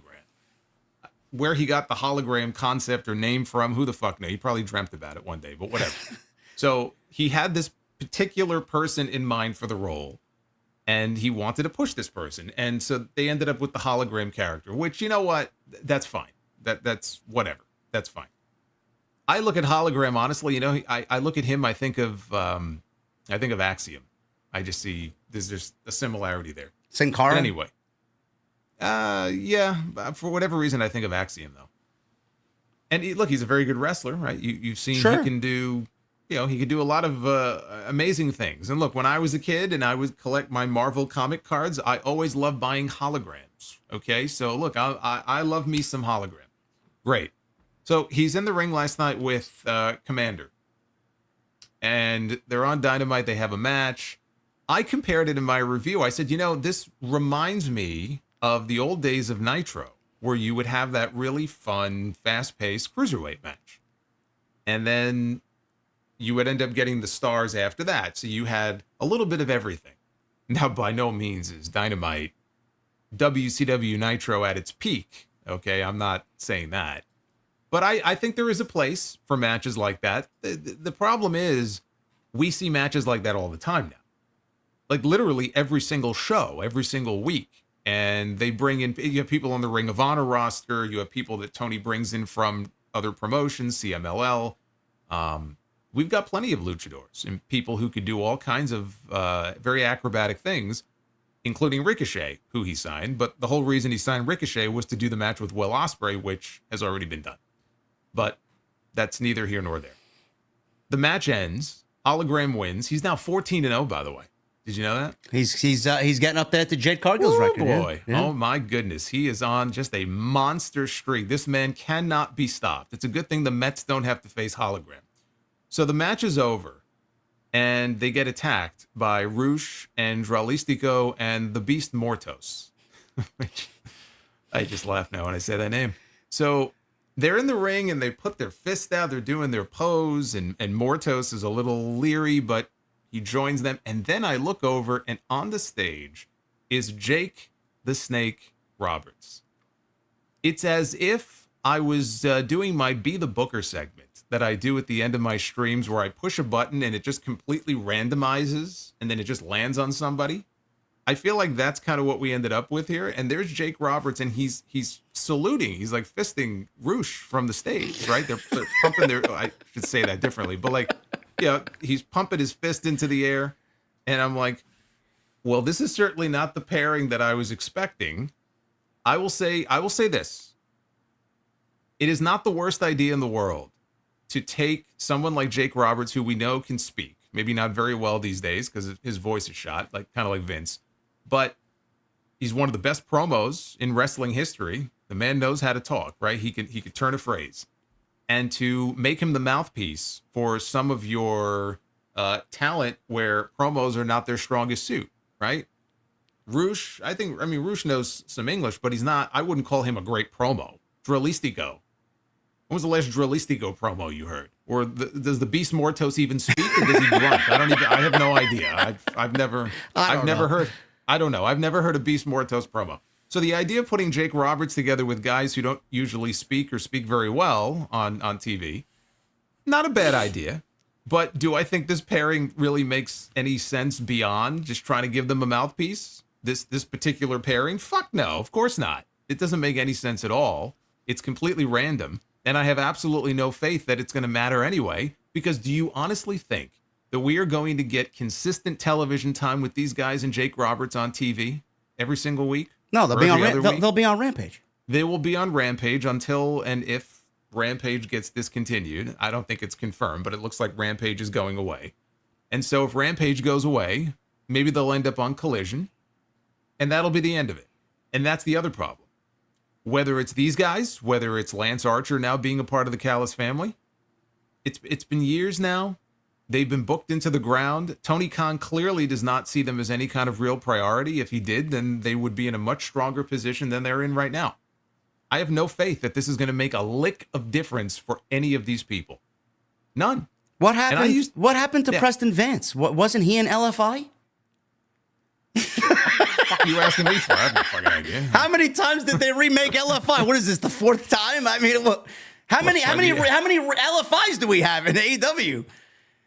By the expert in LFI's history, I don't even remember the last time I saw. Does Jake even know Spanish? How does he communicate with them? Well, see, Jake and Roosh, they do have something in common now. They did both work for AAA at one time. Okay. Jake, he did have a run in the 90s in AAA, and he had a lot of heat back then. So, but we're talking like 1993. So I'm not sure how good his Spanish is. I mean, how do you say snake in Spanish? I don't know. Some people in the I tried it last night. Senor Jake Roberto. Jake's new name is Joaquin El Serpentico Roberto. I don't know. I don't know. I think I would die laughing if Jake would cut his next promo with like in Spanish and like fucking. I would love that just to see how it turns out. Yeah, I mean, it's the whole thing is ridiculous. I mean, what at the end of the day, what will it really mean? Nothing. It's not going to mean anything. I have no faith. It's sad because years ago at the beginning, I would have had faith in Tony Khan. Like, all right, you know what? Yeah. Let's see where this goes. And it's just gotten to the point now where it's like flipped, you know, and if it works out, great. I'll be happy to be wrong, but I don't think I'm wrong. So what the hell does any of this even matter? No, none of it matters. You can't get invested. You can't get invested in some of this stuff. Maybe the very top like stuff with the elite or with the BCC, but like when it comes to personalities on the show like this, I can't imagine that these people are happy like in the spots that they're in right now. I mean, maybe they're happy for the money they're making, but like, do you really think like a lot of these guys are happy with the spot that they're in? No. I mean, these people, they have goals and they're very driven people. We see it, even just with the work we do in Hog, and we bring in some wrestlers or even like the younger guy. Like, they're very driven. They want to excel. They want to be doing stuff. They want to be getting better, and they want to be actively involved. And I just can't imagine that a lot of these people are happy in the spot that they're in right now. How could they be? They're not doing anything. They're just wasting away. It is certainly an oddball pairing. The women's match last night was a number one contendership against Mariah May at WrestleDream on Saturday. Willow, who she had a couple of wins leading up to this, but not enough to really say she's the number one contender or even earn a championship match. Saraya just lost to Jamie Hayter. What she's doing in this match, nobody knows. Nyla Rose is the gatekeeper for the women's division. Every new champion we get, Nyla Rose is their first opponent, so she's there by default because she's the gatekeeper of AEW's women's division. And Jamie Hayter is in there, who is feuding with Saraya, who should be at the top of the list of priorities in that division, was chased away, Jason, by a returning Penelope Ford, who hasn't been on AEW TV since October of 2022. So, what I was going to say is I'm not going to shit on Tony too much for the match, because this was supposed to be Britt Baker against Willow Nightingale. And Britt Baker got sick, and she couldn't travel. So I don't know exactly when he found out. The impression I got, just based on, how late in the day that video he posted on TikTok, which was kind of weird, but whatever. He was very excitable in this video. He was very excited for this four-way match. I have to say, he was shouting at us, and he's just very strange. But you could do a good Tony Khan impression. Yeah, no? But it's just, I'm not that strange. But the four-way match was last minute. It was not the match he originally intended, so it was just one of those extenuating circumstances things where he was like, I got to come up with a backup match, so let's just have all current, or not current, but like former women's champions. Willow's not a former women's world champion, but she was a TBS champion. So that was the idea behind it. They've all been champion of some kind, and we need a new match. I think Willow was going to win anyway. I really don't think it affected the outcome. I didn't expect Britt to go over and then just lose another title match. He just lost one to Mercedes. So I think we ended up in the same place we were going to be in anyway. And Willow, she was in there working her ass off. The Penelope Ford thing, she's been gone. I know that she and Kip Sabian, because they talked about it last year, they had gone through a miscarriage. I don't know if she had any other health issues as far as why she's been gone for so long, or if it just had to do with that. So, I mean, it's nice to see her back, but as far as her and Jamie Hayter, I mean, Jamie Hayter should be involved in something more meaningful than feuding with kind of a new age version of the Outcasts. Because I assume Penelope Ford is just going to be paired off with Saraya and Harley Cameron now. Yeah. It's like they just have a new Outcast now. So I don't know what good that does for Jamie Hayter. She came back with such fanfare. People were genuinely happy to see her back. And okay, I mean, if she's not going to go right into a women's title match, I get it. You got to come up with something else for her to do. But boy, I mean, it's like, talk about all this excitement, and now it's like she's just another person on the roster. You almost forget she's even there. So, yeah, I mean, okay, fine. She'll have somebody to beat in Penelope Ford. She's already beaten Saraya. And then what? She is somebody who needs to be on television every single week. Like, she should be the queen bee of that division. That is what she should be. That is how they should be building her up. I mean, I hate to say it, but man, imagine if WWE can get their hands on her, and you had Jamie Hayter working with the women on that roster. Oh, forget about it. Or even some of the women in NXT who, eventually will be called up. You get Jamie Hayter in there with Julia and with Stephanie and with all these different people. Fuck, man. That's something that gets me excited. I wish I could get more excited about what Jamie Hayter is doing right now, but not very excited. Are you still in the boat of not splitting the rosters after he keeps signing people left and right? Yeah, giving these shows a little bit more personality and just separate. No, I don't think it's necessary. I don't think that's the answer to the problems. I don't think you split the roster and everything is already, everything's great. Everything's hunky dory, and now he can focus more, and now the stories are going to be so much better. I think he just needs to do a better job of rotating talent between the shows, But like you said, it comes back to the stories and what these people are actually doing on TV. Because there's already, honestly, in a lot of ways, it already feels like there's a bit of a soft split anyway. They're a talent that consistently appears on Collision that you rarely will see on Dynamite.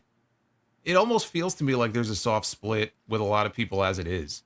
And it's not like it makes the shows any better.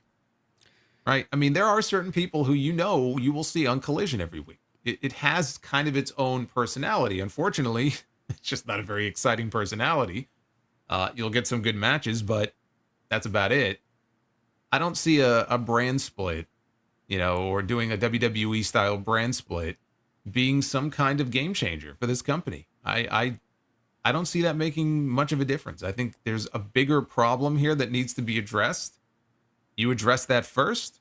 Maybe down the road it makes sense to do a formal brand split. Did you see he was asked about it today in the media call? He was. Yeah. I did see that. He was asked about it, and he said that, I think he said he would consider it, but it's not something that's like under consideration right now. Yeah. I also saw that he was asked again about whether or not Warner Brothers Discovery has a stake in the company, which honestly, like, to me, one way or the other, who gives a shit? Like, I don't care.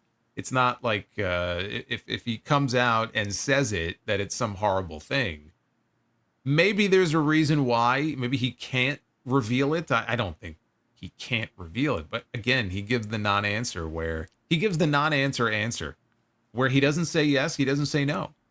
He says, I basically control, I have majority control. And like the way he answered the question, basically the answer is yes. Yeah. I mean, that you read between the lines. Yeah. Clearly, the answer is yes. How big of a stake, we don't know.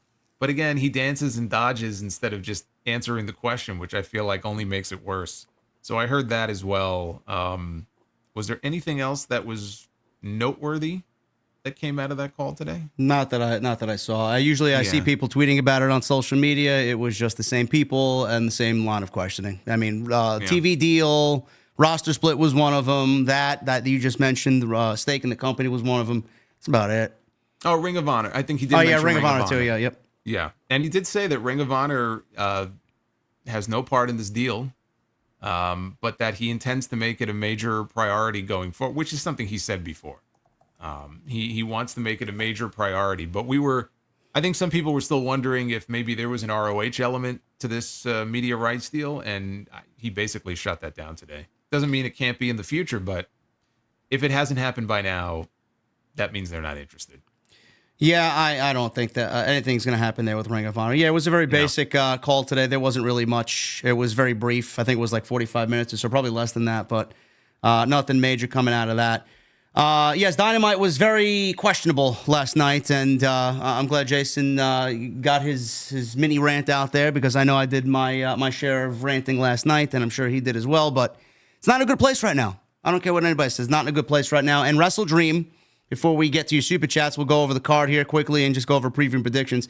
I would say the weakest pay-per-view that they have on paper right now in 2024, but I'm not going to count them out, because every time we do on pay-per-view, they always end up producing a banger. Tony Khan is one guy who knows how to do pay-per-view. So I'm not going to doubt him when it comes to what they do on pay-per-view, but on paper, this looks very weak. So main event, actually, we'll start at the bottom, and then we'll work our way up to the top. 0 Hour, Atlantis Jr. versus Brian Cage for the Ring of Honor TV title. I know you're excited about the Ring of Honor television title. I would say Brian Cage wins this because Atlantis Jr. is maybe got to go back to where he needs to be, but I don't know. No, I see this as a win for Atlantis. Okay. Yeah, I don't see it going any other way. I won't be watching it. Mark Briscoe versus Chris Jericho for the Ring of Honor World title. Oh man. Yeah. You know what? I'll say one good thing about this. It was very brief, but did you notice on Dynamite last night the serious promo from Mark Briscoe? I quite enjoyed it. Yeah. Again, it was very brief, but he dropped the whole shtick that he usually does. He's very entertaining, but he got serious, and that was nice to see. But I have a question for you, and I want to see if you have an answer for me. So we sat through months and months of a feud between Chris Jericho and Hook. with the idea that in the end Hook would win and he would really get the rub from Jericho and he would come out of it a bigger star and he would be better off for it.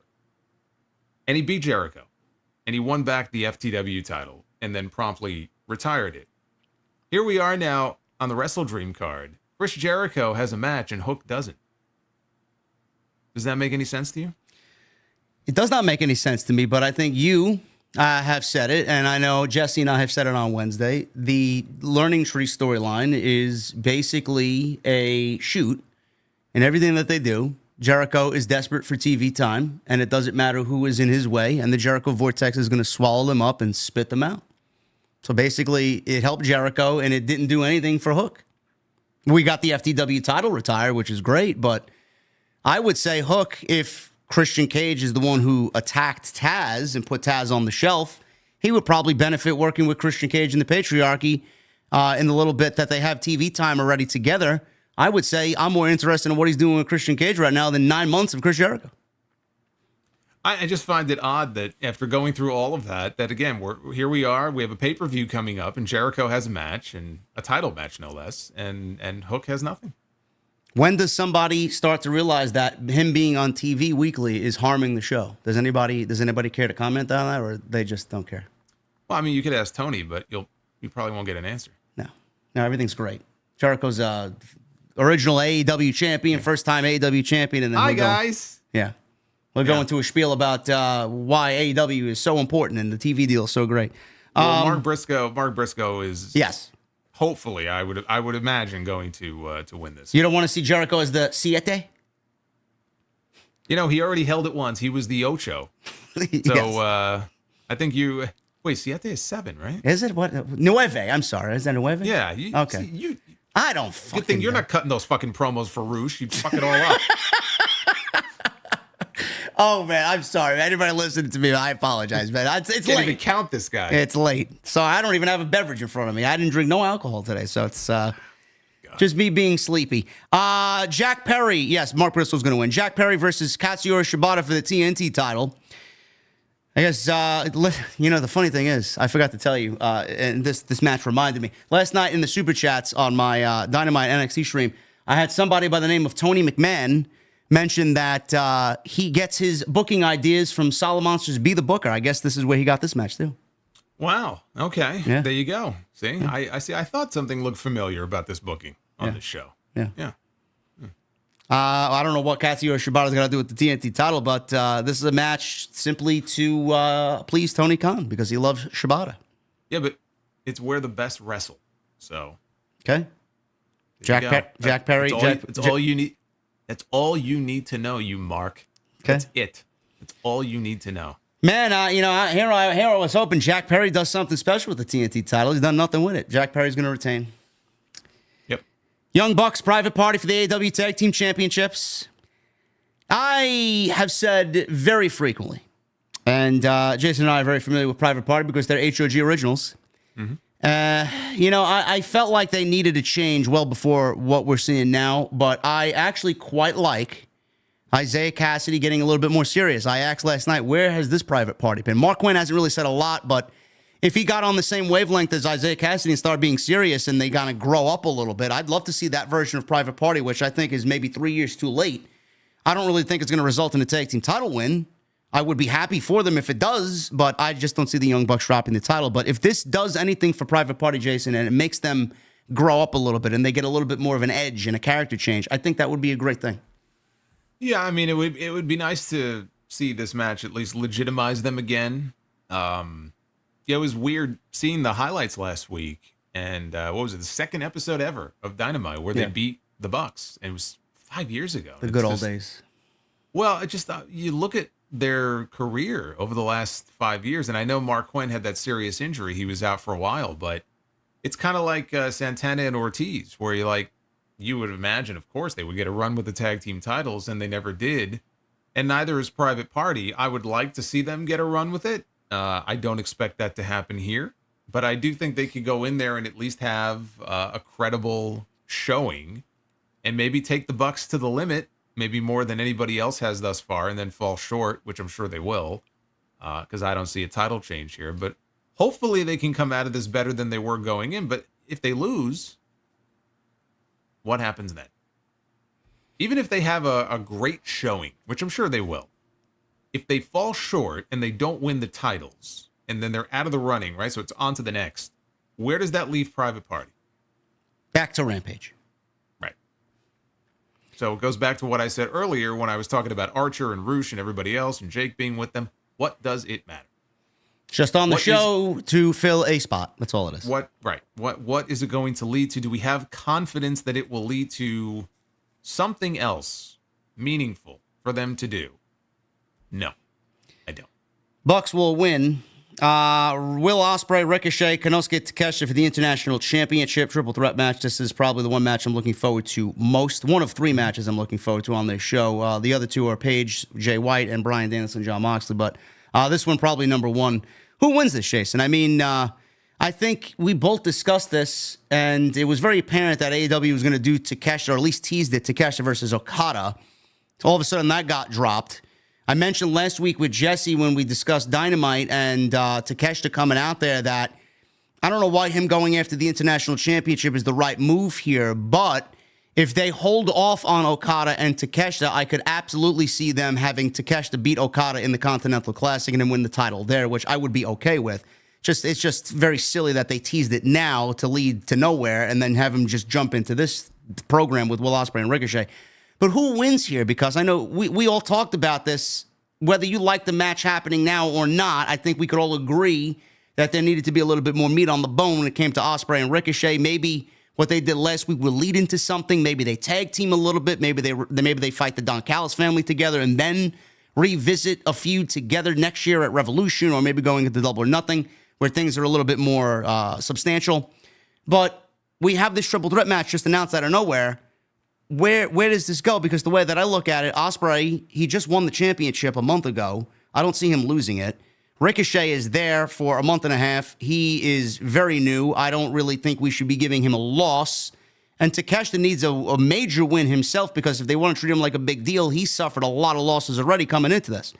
So if I was to choose one to lose here, it ain't Ospreay and it ain't Takeshita. I'm going Ricochet to lose, and I'm going Ospreay to retain the championship. What do you think's going to happen here? I think Ospreay is going to retain the title. Yeah, I don't expect him. It doesn't feel like a title change to me. No. Wouldn't be totally shocked if maybe they did a title switch. It's not that I don't want to see Takeshita win a championship, but I'm with you. I know it's dangerous to assume that there's a method here, but the only thing that makes sense to me is if they decided to wait. We have the Continental Classic coming up in about a month and a half, right? It's about the time that it should start up. And I'm all for having a final of Okada and Takeshita, with Takeshita going over and winning the championship. Hard for me to imagine that he wins the international title and goes into the tournament and does all of that, unless they're going to merge the two titles, which I don't think they're doing. They probably should, but I don't think that that's in the cards. So I don't see Takeshita winning. I think that's the play. I think the play is the Continental title. And I think if he loses, but if he's going to win the Continental Classic, then it's okay. Like it won't kill him if that's the plan. If that's not the plan, then I certainly wouldn't be beating Takeshita. I think Ricochet could take that loss. But either way, I think Ospreay walks out with the championship. If I had to say who takes the losing fall in this match, see, I lean more towards Takeshita, I think, than Ricochet. Not that I want that, but that feels like how it would probably go down. I could see it being Takeshita, because the issue is with Ospreay and Takeshita. Like they hate each other. Takeshita hates this guy's guts. And what they did on TV last night makes me think maybe they're building to something with Ospreay and Kyle Fletcher. So that's the member of the Callis family. Maybe it's really building to that, maybe. So I say Ospreay retains and he beats Takeshita to do it. That's my prediction. I'm going to go Ricochet getting pinned. I don't know. I'd like to see Takeshita get a little bit more of a spotlight, but hopefully the Continental Classic is the way for him. He can get a big spotlight in this match. I think these guys are going to have a kick. They're probably going to steal the show. Yeah. This is the match that when I look at this card on paper, if there's one match that I look at that I say, okay, that's the match I want to see, it's this one. So I'm sure he'll have a chance to shine, even if he eats the pin. there's a way to do it where it doesn't have to be decisive. It could always be, I don't say fluky, but he could get rolled up or some type of move that protects him in some way from just being hit with a hidden blade and pinned. There's always a way that you can make sure you give him proper cover so he doesn't come out looking weak. Yeah. Chat is saying Tropicana Field roof has blown off thanks to the hurricane. Wow. It's pretty violent. I gotta admit, that's fucking scary. A fucking stadium's roof blown off from the hurricane. Wow. Yeah. I'm trying to refresh it on social media. I haven't seen nothing on social media yet, but yeah, and I don't know how old that stadium is, or if it's had renovation. I mean, they have a lot of buildings down there, I know, that have been built in recent years to sustain Category 5 force winds. Tropicana Field, I know, is, I think, kind of old, so I'm not sure. I don't know. Some of these buildings, I don't know that they can sustain winds of this magnitude. You see all the reports today about like the wind speed, and yeah. I think people are lulled into a false sense of security when they see that, it's been downgraded from a 4 to a 3, and it's like, oh, okay, so that means it's getting weaker. It's like, yeah, but you know what? That's still pretty fucking intense, and it could do a lot of damage. So I wouldn't put much stock in what the cat number is.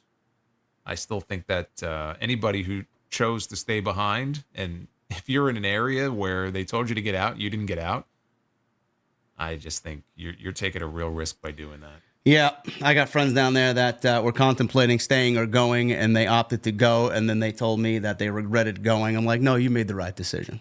I would have done the same thing. Yeah. Phil says Trop Field, 1998. Okay. It is old. I think they wanted a new stadium down there anyway, right? Yeah, but I mean, come on. Yeah. There's other ways to go about I know. Getting a new stadium, but yeah, I knew it wasn't like a new construction, but some of these places, have, sometimes they undergo renovations, and as far as the ones down there, I don't know. I mean, look, it's tough because you're in some areas. I mean, look, there was a whole discussion about this after Katrina, about whether certain places down, that are basically below sea level, would they even be rebuilt? Does it even make sense to rebuild some of these places because they're in just the locations where they are? This is going to happen again. Mm-hmm. So you wonder, how many times do you go through this before some of these areas, are these areas in some cases even going to be habitable, after a certain amount of time, or people are going to have to flee inland? Like, it's scary. It's scary to think about. Thoughts and prayers for you guys, man. We're going to keep an eye on that. Hopefully you guys are safe, really. Darby, Brody King.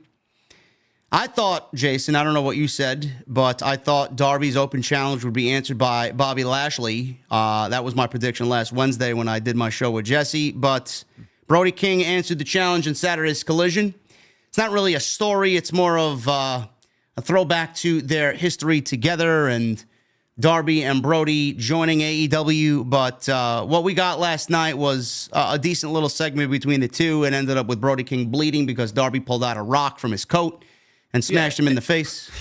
Which is kind of an odd thing for a babyface to do. I mean, who walks around with a giant rock like that? But you make it sound like he just picked a little pebble up off the... Like, no. He had a fucking... Like, his giant rock. Yes. Was concealed under his jacket. And he just blasted this guy in the mouth. He's like pouring blood out of his mouth. And I'm like, look, I understand that he got attacked on Collision by this guy. He got blindsided by him, but it was a little strange, I thought. Yeah, I'm going with Darby to get the victory over Brody King. I don't know what they're doing with the House of Black or if Brody King. I think he's still aligned with them. Brody is a beast. I'd love to see him get a shot on his own. And the House of Black, I'd love to see them do something, tag team or individually with both of those guys. But I'm going with Darby here. I think this is going to be, you can't really shit on a match with these two guys. It's going to be a very good match between these two. Yeah.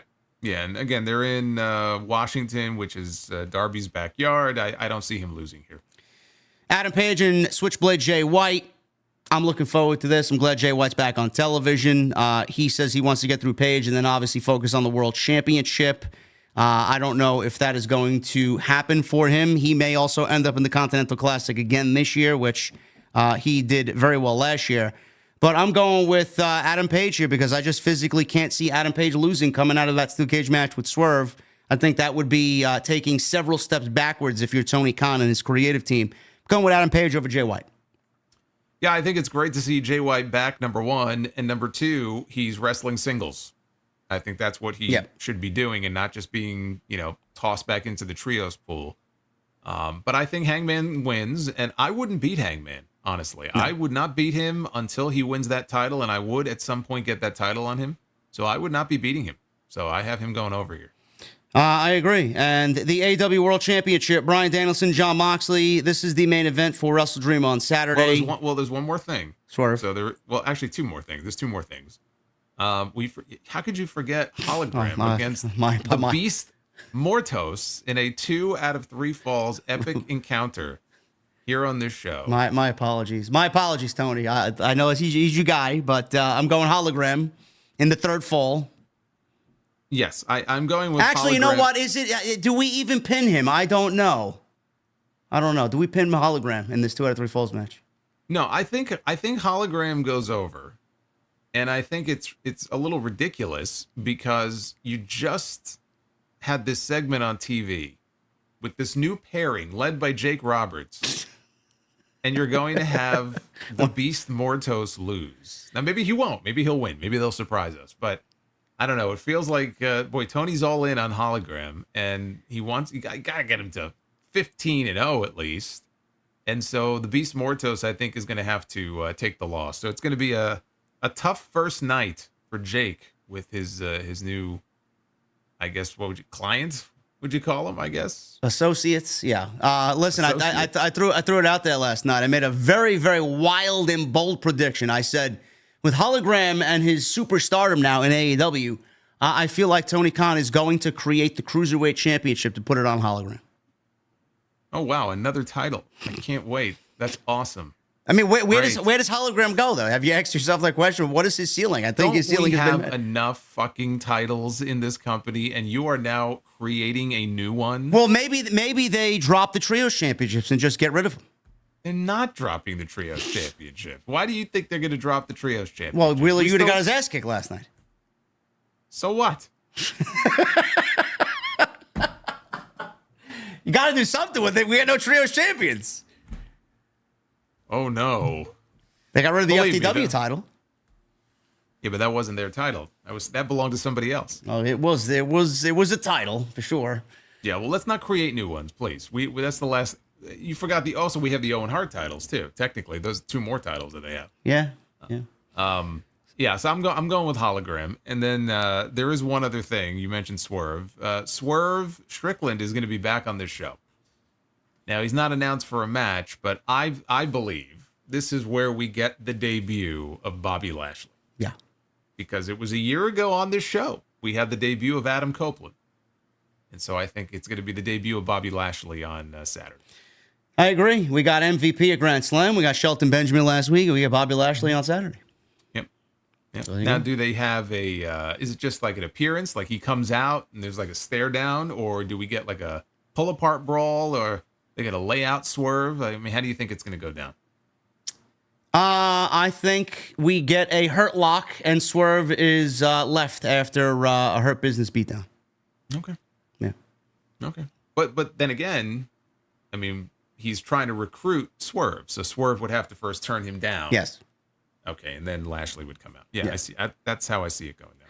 Should be interesting. I wonder what Bobby Lashley is going to look like in the AEW sphere. So he's going to look gigantic next to most of these people on this roster. Are you kidding me? He's a beast. How many of these people who claim Bobby Lashley is boring now will say Bobby Lashley is great? I'm so happy he's in AEW. A lot of them, right? Well, I'm just thinking. I just called him a beast, but I mean he's not the Beast Mortos. But no. He's pretty close. Yes. Yeah. Bobby Lashley, he's no Beast Mortos. No. Bryan Danielson, Jon Moxley. I think we both agree there's going to be a title change. Did you see that Jon Moxley trademarked Kill Switch Conspiracy? Did you see that? I did not. That is his group or his tag team with Mr. Sami Callihan. Interesting. Is Sami Callihan the higher power here? I hope not. I hope not. We love Sammy, don't get me wrong, but I hope he's not the higher power. I mean, nothing against Sammy, but I would like to think that we could do a little bit better than that. This story they've been building up. I mean, literally, you have Moxley on TV saying, this is bigger than you. This is bigger than you think. I'm like, oh boy, he must be building to something really big. Yep. And, for Sami Callihan to walk out, it's like, come on. I think we can, we could try to do a little bit better than just, somebody walking out there who used to be his tag team partner. I've questioned why Jon Moxley winning the world championship is the thing again. Why do you think Tony Khan is going right back to Jon Moxley again as the world? What is this? The third or fourth time he's going to win the world championship? Why is this a thing? I mean, I think it would be the fourth, but do you count the interim? Does the interim technically count as a? Yes, Tony counts the interim. Yes. Okay. All right. So then I think this would be number 4. Yeah. I mean, look, I'm not what I would have done. I would have had Hangman win the belt. Me too. Coming out of that cage match, I would have had Hangman challenging Danielson and going over and winning the championship. Ending his career in, where are they? Tacoma? Yeah. They are in Tacoma, yeah. And so you have Hangman here, who is an AEW original. I mean, I know, obviously he was previously in Ring of Honor, and I'm not saying he didn't wrestle anywhere else, but he was really booked as one of those AEW original guys, from the original crew 5 years ago. There was even talk. He was in the first title match, right? They had Jericho win, which I think was the right call. But to have a guy who's been there like that since day one and have him be the one to retire Danielson, I think would be appropriate. But instead, it looks like it's going to be Moxley again. And I just hope that whatever the big payoff is to this story, and Sami Callihan ain't it. And I'm not even sure Shane McMahon is it. But there's a lot of talk about Shane McMahon. Are we going to see Shane McMahon on the show this weekend? I think we will. Because if he was coming in, I mean, where else would it happen? Right? If he's tied into this in any way. Now, I've had people pitch to me other ideas that, you know what, maybe Shane isn't this higher power. Maybe Shane is not involved with Moxley and the BCC. Maybe we're going about this all wrong. Maybe all of these cryptic comments that Moxley has been dropping is because he realizes maybe that Shane is coming in or Shane is in the shadows, and he's trying to kind of protect AEW in a way from what he thinks is on the horizon, which is Shane coming in, but he'll be aligned with the Elite. Which is kind of an interesting take on where things would end up with Shane if he does come in. So that wouldn't be the obvious. I mean, maybe some people think it would be obvious for him to be with the Elite. I don't know. But maybe that's one way they go with it. Maybe Shane doesn't come in at all. What do you think? I think he is coming in. I think he's coming in too. Do we see him on Saturday?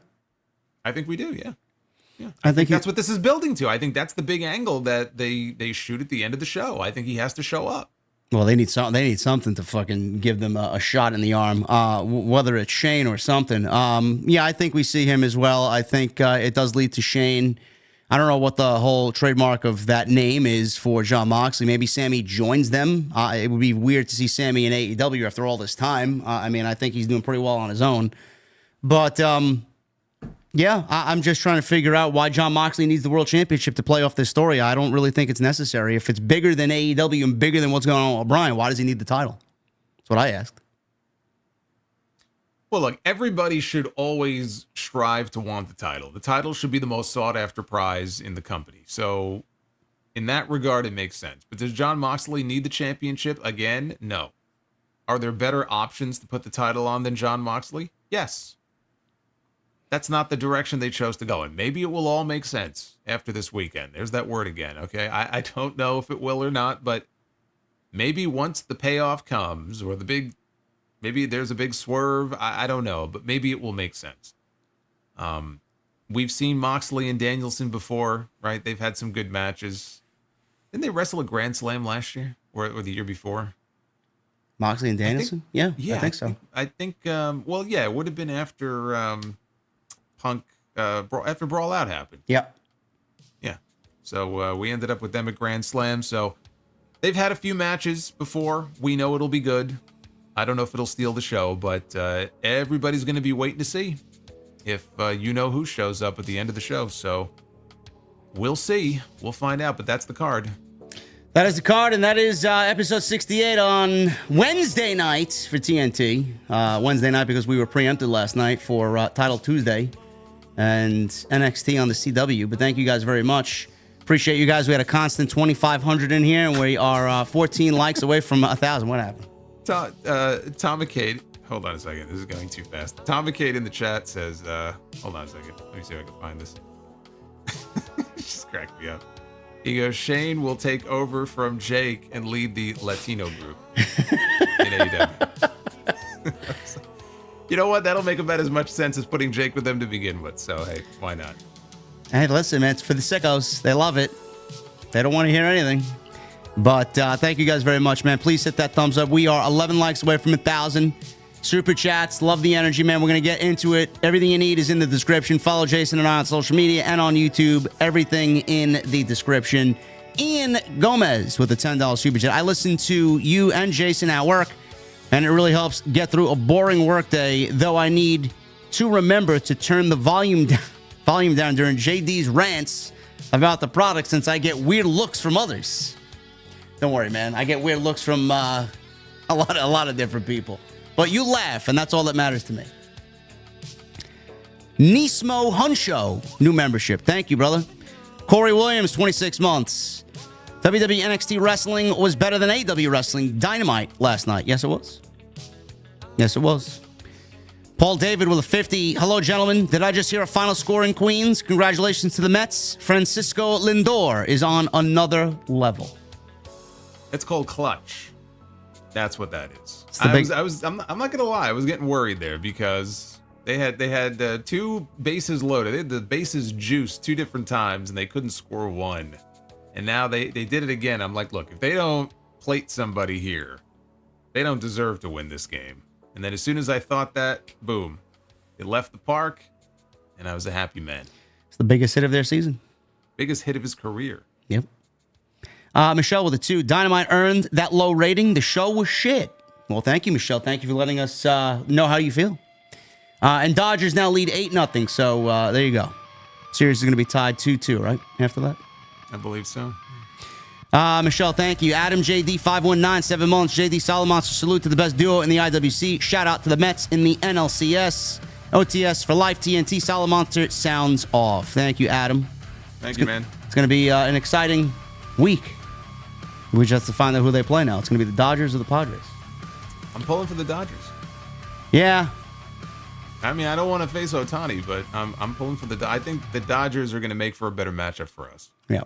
Although it would be sweet to get some revenge for 2 years ago, but I'm going to say the Dodgers. Sidro with a 5 went to a place named Holy Water Car Wash, and sign said, "Will wash the hell out of your car." Also, what do you call a blonde with half a brain? Gifted. Sidro, is he now migrating over to the sound off and being the resident comedian over there? Oh, he is. You have no idea. You have no idea. Sidro, we love you, brother. Thank you so much, man. David Alcala with a $4.99. Subway World Series Game 7 or Mania Night 2. If both were on the same night, which one are you attending? Wait, what? So you said Subway Series Game 7 or WrestleMania Night 2, if they both happened on the same night, which one are you attending? Oh, Subway Series. Yeah. Yeah. I will probably choose WrestleMania. Depends on what the main event is, though. Yeah, but you're a Braves fan. Yeah. So, I mean, what would you give a shit about a Subway Series? Yeah, I don't care. I'll watch from the comfort of my own home on replay. Jason Correa with a $4.99. What's up, JD Solomonster? Happy birthday, Jason. I am excited to meet JD and Solomonster at the Hog Show on October 18. We're excited to meet you. It's going to be a good show. Paul David with a 10. Happy birthday, Solo, and congratulations to you. On to California. All right. Sidro with a 5. JD and Solomonster Tag Team Wrestling name whenever they debut should be NYC Monsters. Have red contact lenses on. Hard rock music. Book it, pal. The NY City Monsters? I don't know. I feel like we could do a little bit better than that. Yeah. We'll have to come up with something.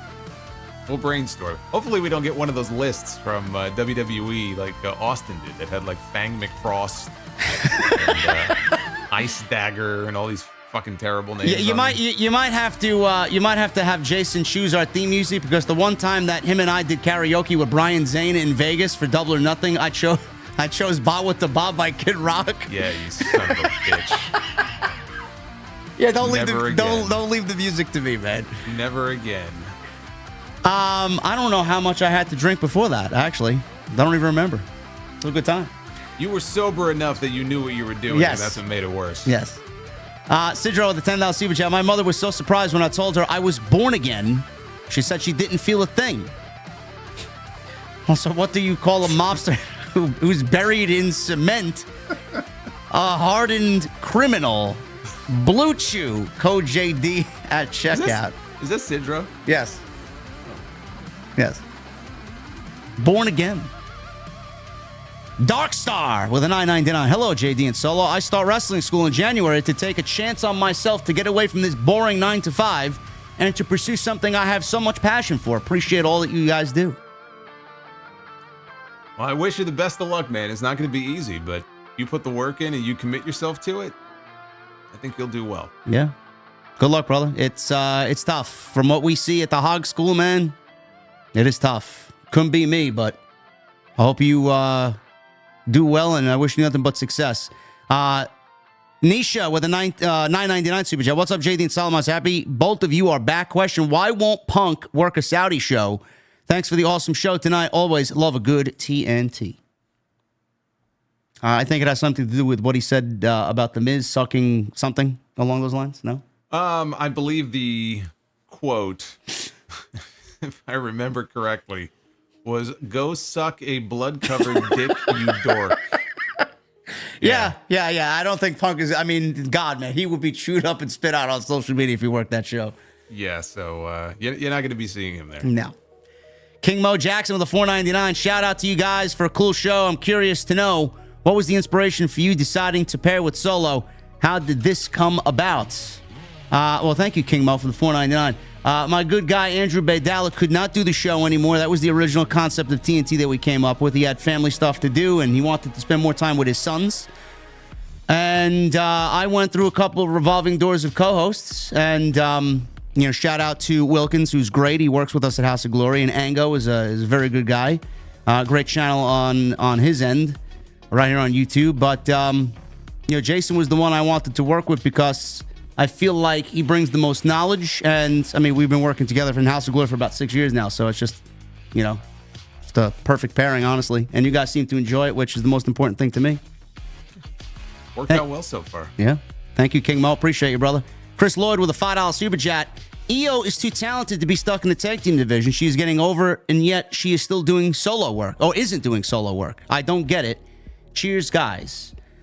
I agree with you, Chris. I would take the tag team titles off of Jade and Bianca and put them on Aew and Kyrie, and I would not be afraid to see them in War Games. Maybe pair them with Rhea on Team Rhea for War Games. Aew loves a good War Games match. Yeah. I mean, they're gonna need women if they do that match. They're gonna need baby faces. They're baby faces now. Yep. So that would make sense. Lord Bell with 2. Do you think Raquel will steal Dirty Dom away from Liv? No. I don't know why he would want Raquel over Liv, but to each his own. And we don't even know if Raquel is in Judgment Day yet, but I'm assuming she will be. Krauser with a 2. NXT has the best women's division, bar none. I would say they have the best booked women's division. Based off sheer talent, WWE as a whole probably has got the best women's division now with the additions of Stephanie Vaquer and Julia, yeah. Mm-hmm.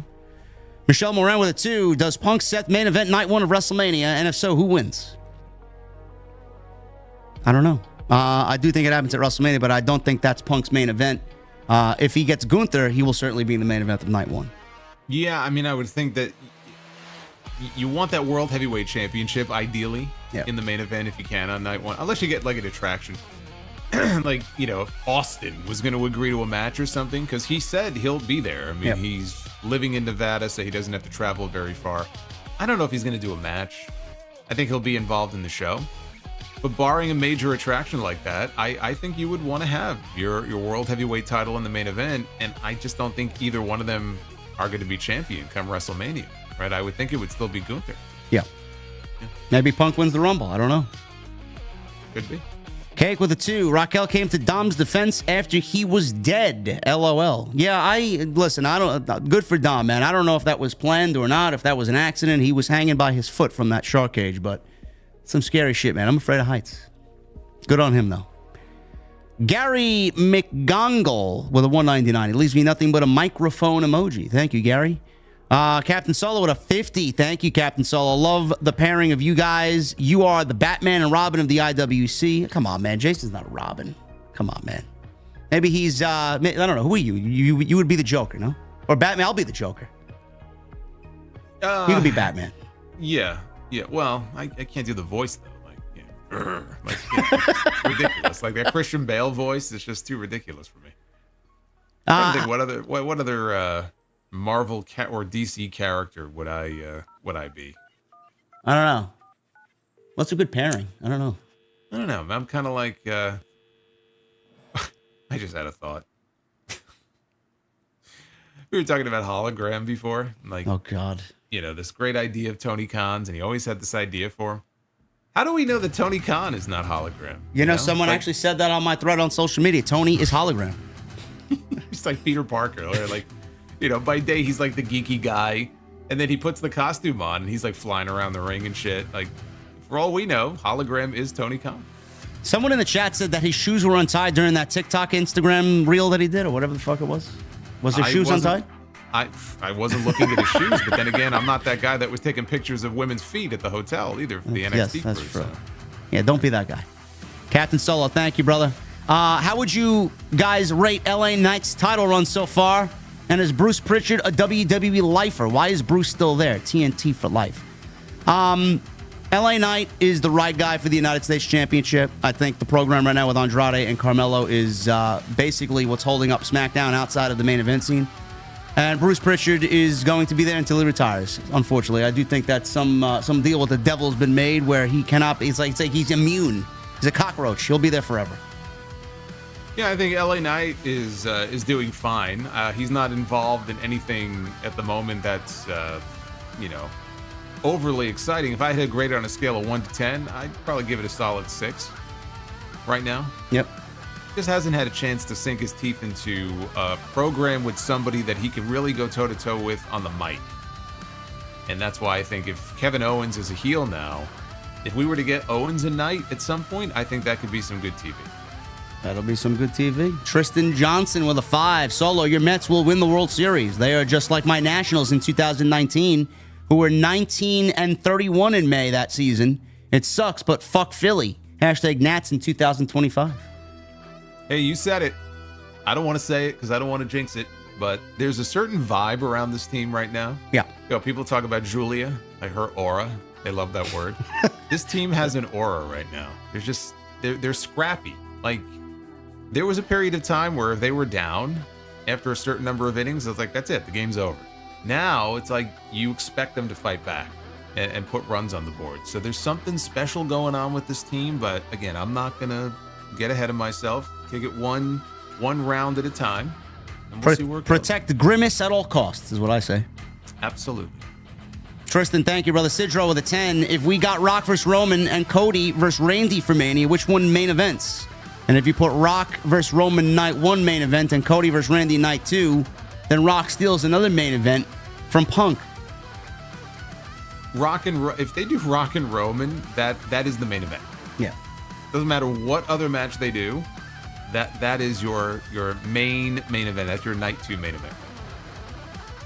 Cake with a $2 super chat. War Games should be Cody's friends who hate Roman.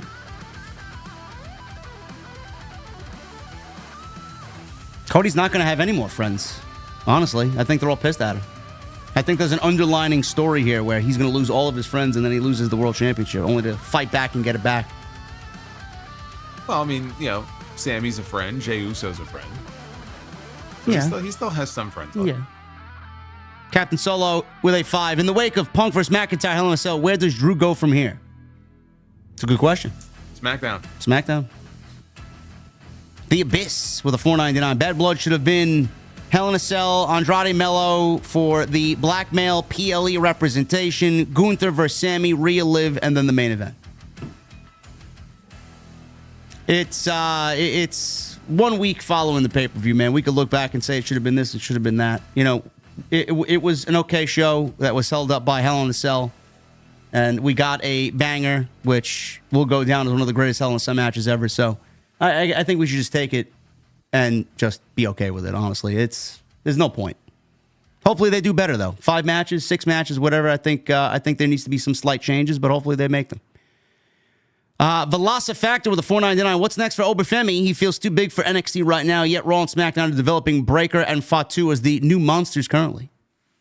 Yeah, it's too early to call him up now because I just don't think there's a spot for him right now. And also, I think if you're going into WrestleMania season, unless you have like a big WrestleMania match planned for him, it probably is the right move to wait until after. You're gonna have a draft coming up in May. If you are that eager to call him up, I think you do it there. Guap Rollin with a $4.99. Solomonster is my guy. We got the same first name, and we are a day apart in birthdays. Mine was Monday, so happy belated birthday. And OTS for life. Thank you, Guap Rollin. Yeah. Happy birthday, Guap. Matt Hooper, $5 super chat. This question is for Solomonster. Buzzer or Bell, Sexy Red versus Snooki for Be the Booker. What is that about? Who's Buzzer or Bell? Well, in the Be the Booker segment, Yes, okay. Never yeah. mind. If it's a match I like, I gave it the bell. If it's not, I give it the buzzer. Can I do like a double buzzer on this, or do I have to choose? If I have to choose, I'll go Snooki, I guess. Yes. Yeah. Yes. Omni/1C with a new membership. Thank you, man. Paul David with a 5. Roxanne and Cora on the main roster. Not yet. Roxanne, yes. Cora, no. Cake with a 2. Julia felt like everybody else. For now. I think Julia's got a lot of, like the cool kids say, aura. She just oozes charisma. You know what she needs? She needs to bring back the braids. She does? That was her best look. I mean, she looks great, regardless. But, like, I don't know, just with the braids, she a little just bit more like badass. Yeah. Yeah, she looked like a badass. Jason Barker with a 26 months. What's going on, y'all? Milton is looming large over me, bracing for impact. 26 months. Stay safe, fellow Floridian men and women. Yes, man. Hopefully you are well, and please stay safe, everybody. Alex with a $20. JD and Solo with Hell in a Cell match being restored to its former glory. Can you see Triple H restoring the Chamber match to its former glory by including names like Roman, Punk, and Cena as 3 of the 6 participants? And who would win? I think Cena will be inside the Elimination Chamber for sure.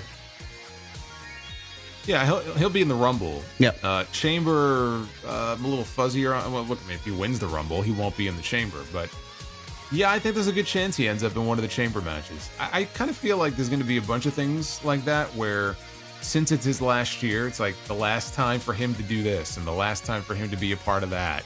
Yeah. So we may see him involved in. He may be in his first War Games match next year. Like I think we're going to see him. You know, they're going to be spreading him out, doing a whole bunch of things because it's now or never. This is the last. He wants a little bit of everything at the buffet. Yeah. Armando with 19 months. Awesome TNT tonight, guys. If you were in charge of AEW Creative, what's the first thing you would do? Drop which titles and enhance what talent or feud? Man, we'd be that's a whole fucking show in itself. Yeah, we'd be here all night. Yeah. There's a lot of decisions that would need to be made. Yeah. About a lot of different things. Not just titles in the company, but just as far as where certain people should be in the pecking order, how often to use them, who to push, who to de-push. Far too much to say here and now. AEW this week, between all 3 shows, says Sidro with a $5 super chat. AEW between all 3 shows this week totaled 814,000 viewers, and NXT did 874,000. Unreal. Tony McMahon needs help, pal. Oh, well, when you go up against Bad Blood on Saturday, and Rampage is a dead show, and AEW was awful on Tuesday, I mean, it's not a surprise. Don't know what you want me to tell you. Cake with a $2 super chat. Danny Garcia was supposed to go to NXT and hook up. Hook up with who? Yeah. No, he wasn't. He made the right decision for himself. Good for him. Captain Solo with a 5. AEW TV's been so bad and inconsistent that I swear it's Vince McMahon booking it from the weeds. TK can't be this clueless. Or can he? Oh, he is. He's very clueless. Maybe the higher, the supposed higher power is Vince. Can you imagine? No, I would not. I don't want to imagine. I don't want to either, but yeah. Desperate times call for desperate measures. Francis Lou with a $10 super chat. I think the reason Statlander's a babyface is the feud with Camille. A better booking decision would have been Willow wrestling Statlander and have Camille cost Statlander the match. That's no excuse for them doing the switch the way they did it, though. No. I mean, yeah, that could be why they did it, but that doesn't excuse the fact that they did nothing to explain it. Cody Snyder with a 2. Michael Myers or Jason Voorhees? You know, I grew up, I was a huge fan of I was a Jason guy. Since it's my boy, he's my namesake. And I still like Jason, but I've become a Michael fan. So I'm a big Halloween guy. I gotta go Michael Myers. I'm gonna go Jason Voorhees. Wolf Dragon, $5. Teabag Tuesday, Titanic Tuesday, Terrible Tuesday, Tony Tuesday. Holo Puke reminds me of the Green Ranger. Never liked them either. Cheers. He does look like he looks like one of those putties. Instead, he doesn't look like a Power Ranger. He looks like one of the putties from Rita's camp. What were they called? What was Rita and Goldar, right? I have no fucking idea what you're talking about right now. Like, literally no idea. This is complete gibberish to me. Francis Loop with a 2, 2, and 2. Good luck on WWE Women ever getting a Hell in a Cell. Julia, well, what are you talking about? Becky and Sasha were in one. And Bailey and Sasha were in one. What are you talking about? And Charlotte and Sasha were in one. And then the Becky and the Sasha one was the best of the bunch. That was excellent. He also says Julia Harvard's Liv Morgan, Hell in a Cell. That's a dream match. Maybe to you, Francis. Julia, I don't know where Julia is. And he also says, I love the thumbs up aspect of Super Chats. Yeah. YouTube always making some solid changes. A Watson with a 15. What's up, JD and Jason? Thank you. I hope TK will get his shit together and start doing LTB. It's my birthday, so I'm buying drinks for everyone. Let's fucking go. Thank you, Watson. Appreciate you, brother. Thank you, man. Captain Solo with a 5. Who is this little jabroni Brian Keith, and where did he come from? He's the bad apple. He's the bounty hunter. Yeah. He's very good, but in Jericho's group, not so much. Billy with a Billy Bomb, $20 super chat. JD, this is in Spanish, and I'm going to butcher. I have to read this in Spanish. JDE Jason, que tenga un buen fin de semana y yo tengo un ratón en my pantalones. ¿Cómo estás, amigos? Okay. Well, I understood the pantalones. Yeah, me too. But I'm kind of afraid to ask what the rest of that was. Billy, I appreciate you, man. And any language, thank you. $20. Thank you, brother. Gavin Deeth with a 5. Who should go on a belt collector shtick on the way to building a Kenny return? Jack Perry or Okada? Okada. I mean, I don't think we need that, but if you were going to do it, fucking Okada, of course. Now, Kenny's already said that he wants to team with Kota Ibushi and wrestle the Bucks when he comes back. But Okada, yes, he should re-wrestling Okada for sure. That's what they built to. Yes. Captain Solo with a 5. TK should book Beast Mortos versus Nyla Rose in a teabag match. The loser gets teabagged. Nyla Rose would go over and go Yankees and go Mets. No. Beast Mortos is wrestling Hologram on Saturday, and we should all be pleased. Right, we're getting Lucha Libre on Saturday. Will it open the show is my question. I'm sure it will.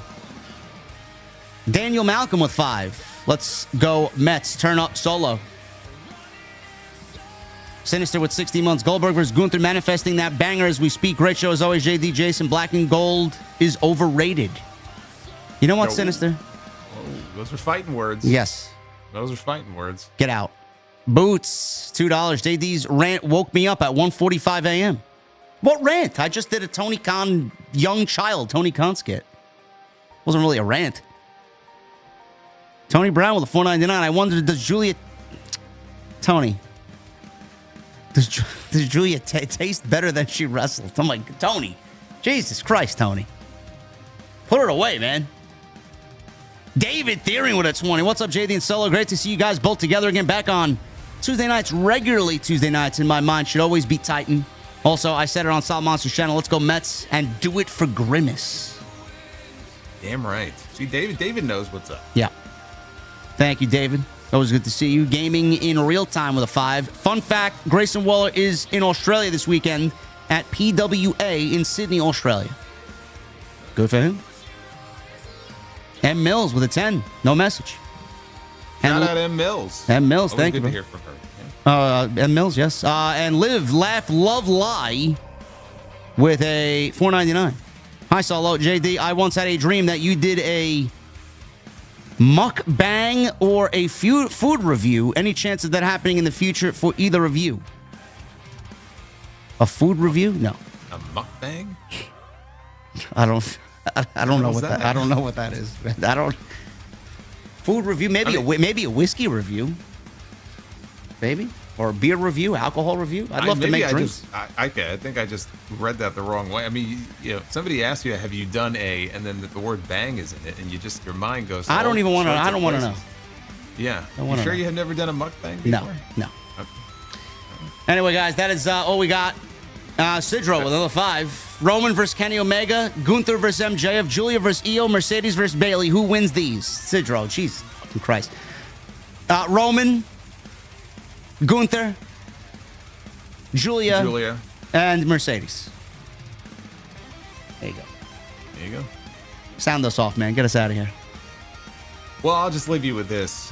Anybody in the path of Hurricane Milton, please be safe. I think they're pretty much in the thick of it right now, right? It made landfall, I think, in the last couple of hours. Yes, I believe it was around 8 o'clock it hit Florida. Yeah. Yeah, so they're probably right in the thick of it right now. So I'm not even sure a lot of those folks, frankly, have power at this point. But hopefully, if you are in the path of the storm, you are safe. And I'd like to think that it won't be as bad as they said it's going to be, but it sounds like it already is. So just please be safe. Everybody be safe. Thank you guys for a great stream. We love you. Be safe. Our thoughts and prayers are with you guys for sure. And we will be back with you on our regular night, Tuesday night next week for episode 69 on Tuesday Night Titans. Please hit that thumbs up on your way out. Thank you for the super chat love. Jason and I will see you guys next week. We'll see you later.